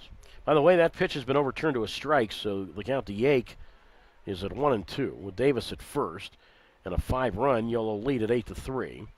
And the 1-2 pitch, strike 3 called, outside corner. Breaking pitch there gets Yake. Second strikeout for Langrell, 2 out. Excuse me. And the Rocky Mountain will be down to its last out for the second baseman, Josh Day. But then the 2 former Cy Young Award winners, Snell and Robbie Ray, pitching like that in this series in Cincinnati Ray, 9 strikeouts today over 5 innings. Gave up just 3 hits, 2 runs, both earned, and a walk. And now it's Josh Day, who's 1 for 4 with an RBI. And the pitch today, and that's inside for a ball, 1-0. So Kyle Harrison, who did not have a good performance last night, but you looked at the former Cy Young Award winners, and Ray and Snell in this series combined to strike out 20. Cincinnati batters. The 1-0 pitch is a strike called on the inside corner. 1 ball, 1 strike. So no game tomorrow, and then we'll talk to you from Windsor, Colorado, coming up on Tuesday, 5:15 p.m. Pacific time. So we'll have the feed for you at about 5:10. The 1-1 today is low ball 2, 2-1. And again, I have no idea who Northern Colorado will be pitching, but left-hander Brandon Mitchell, who did not fare too well in the first game of this series, lasting an inning and 2/3. He will be the starter for Yolo on Tuesday night. Davis leads at first. He just goes to second. The pitch fouled to the backstop, so Davis will now have to go back to first base. So 2 balls and 2 strikes. I don't know if we have seen yet this year a defensive indifference. Maybe we have, but that's one where the High Wheelers could care less what Davis does.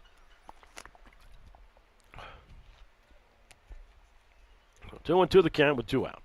Rocky Mountain down to its last strike, and the pitch, high ball 3. So 3 balls and 2 strikes from Langrell. So now Davis will be off automatically no matter what. Langrell worked on Thursday night here, worked a third of an inning with a strikeout. He came in to get the final out of that 4-run Vibes 9. 3-2 pitch, popped up foul right side. 3 balls and 2 strikes. Langrell coming into this game has struck out 7 over his last 6 games. So now 9 strikeouts over his last 7 games when you add his totals from today. So we'll try it again. 3-2 the count. Davis ready to go from first. He takes off the 3-2, and Day swings, ground ball second base. Down to both his knees. Banks up with the baseball, and his throw to Blackford at first ends the ball game. So Josh Day finishes 1 for 5 this afternoon, and this one has reached its conclusion. So Rocky Mountain here in the 9th inning. No runs, no hits, no errors, and 1 man left. So the final score here this afternoon, it was the Yolo High Wheelers 8 and the Rocky Mountain Vibes 3. Here are the final totals. First for the victorious Yolo High Wheelers, who are now 33-31 and 10-8 in the second half. For Yolo, they come up with 8 runs on 11 hits, and Yolo commits 1 error, while the High Wheelers end up stranding 12. Second straight game they've stranded 12, so 8 runs, 11 hits, 1 error, and 12 left. For the Rocky Mountain Vibes, who dropped to 29-35 overall, and 8-10 in the second half. Rocky Mountain comes up with 5 runs on 8 hits, 6 errors, folks. Not often they fill the the error column with the number 6, but 5 runs, 8 hits, 6 errors, and the Vibes strand 9. Brandon McPherson, he is the winning pitcher today for the Yolo High Wheelers. So his record is now 4-0, and the loss to the Vibes, Zach Ottinger, his second loss of this series, and he falls to 1-6. Time of today's game, 3 hours and 14 minutes in front of a paid crowd of 2,095. Connor Langrell ends up working 1 inning today for Yolo. No hits, no runs, 1 walk, and 2 strikeouts. The final line on Trey Morrell of the Rocky Mountain Vibes. He lasted 1 inning, gave up 3 hits, 3 runs, none of which were earned. He walked 1 and struck out 2. The High Wheelers, every batter in the starting lineup reached base safely. The star of the day, though, on the offensive side, Braylon Marine. He was 3 for 6. All 3 hits doubles, 3 RBIs, and a run scored, including that huge 2-out, 2-strike double, or, well, I don't know if it was 2 strikes, but a huge bases loaded 2-run double in the ninth, part of that 3-run ninth inning. Right fielder Tanner Smith walked twice, a couple of runs scored, and 2 RBIs to go along with 2 stolen bases. Kirkland Banks, who had been battling a 2 for 25 drought, but hopefully for him, this snaps out of it. He was 3 for 4 today, 3 singles, 2 runs scored, a walk, and reached base safely 4 times, and really reached base 5 times. One was on an error. I know that doesn't count as reaching base safely, but was on base 5 times. Trevor Holt broke an 0 for 14 drought as a member of the High Wheelers with an RBI single to left in the 6th. He was 1 for 5. Jose Gonzalez, the left fielder, 2 for 4, a triple, an RBI double, a run scored, hit with a pitch as well. Braylon Skinner, after 4 hits last night, was 1 for 6 today. Braden Blackford, the first baseman, drew a walk. And the catcher, Angel Mendoza, for 3, but he drew a walk in the 9th inning, which was part of that 3-run rally. So Yolo wins at 8-5. Of course, on the pitching side, Randall McPherson now 4-0.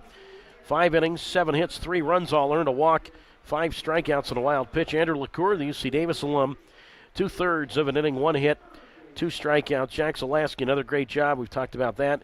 Inning and a third of perfect relief for 3 strikeouts. Ty Buckner, 1 inning, 1 walk.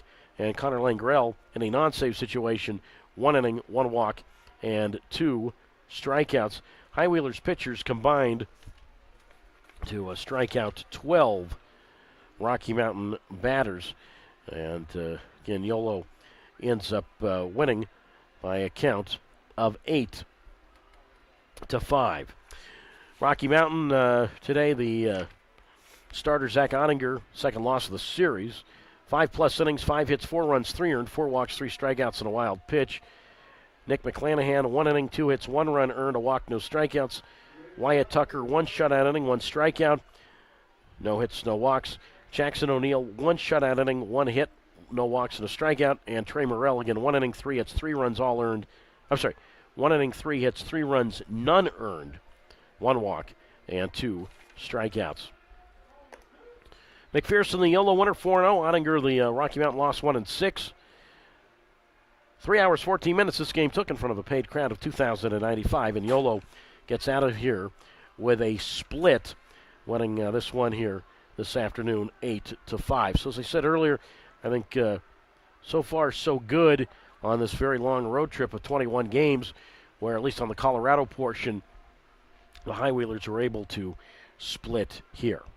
All right, we are off tomorrow, and we'll be with you on YouTube Live from Northern Colorado on Tuesday night, 5:15 for the pregame.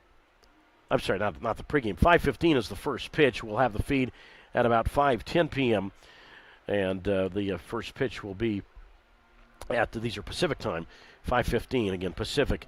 Left-hander Brandon Mitchell for Yolo at 3-1 with an 8.18 ERA, and we've yet to get the rotation for Rocky Mountain. That'll do it for today. Final score again, Yolo 8 and Rocky Mountain 5. Again, Rocky Mountain with 6 errors today, but Yolo 8 and Rocky Mountain 5. Doug Greenwald saying good afternoon from UC Health Park in Colorado Springs, Colorado.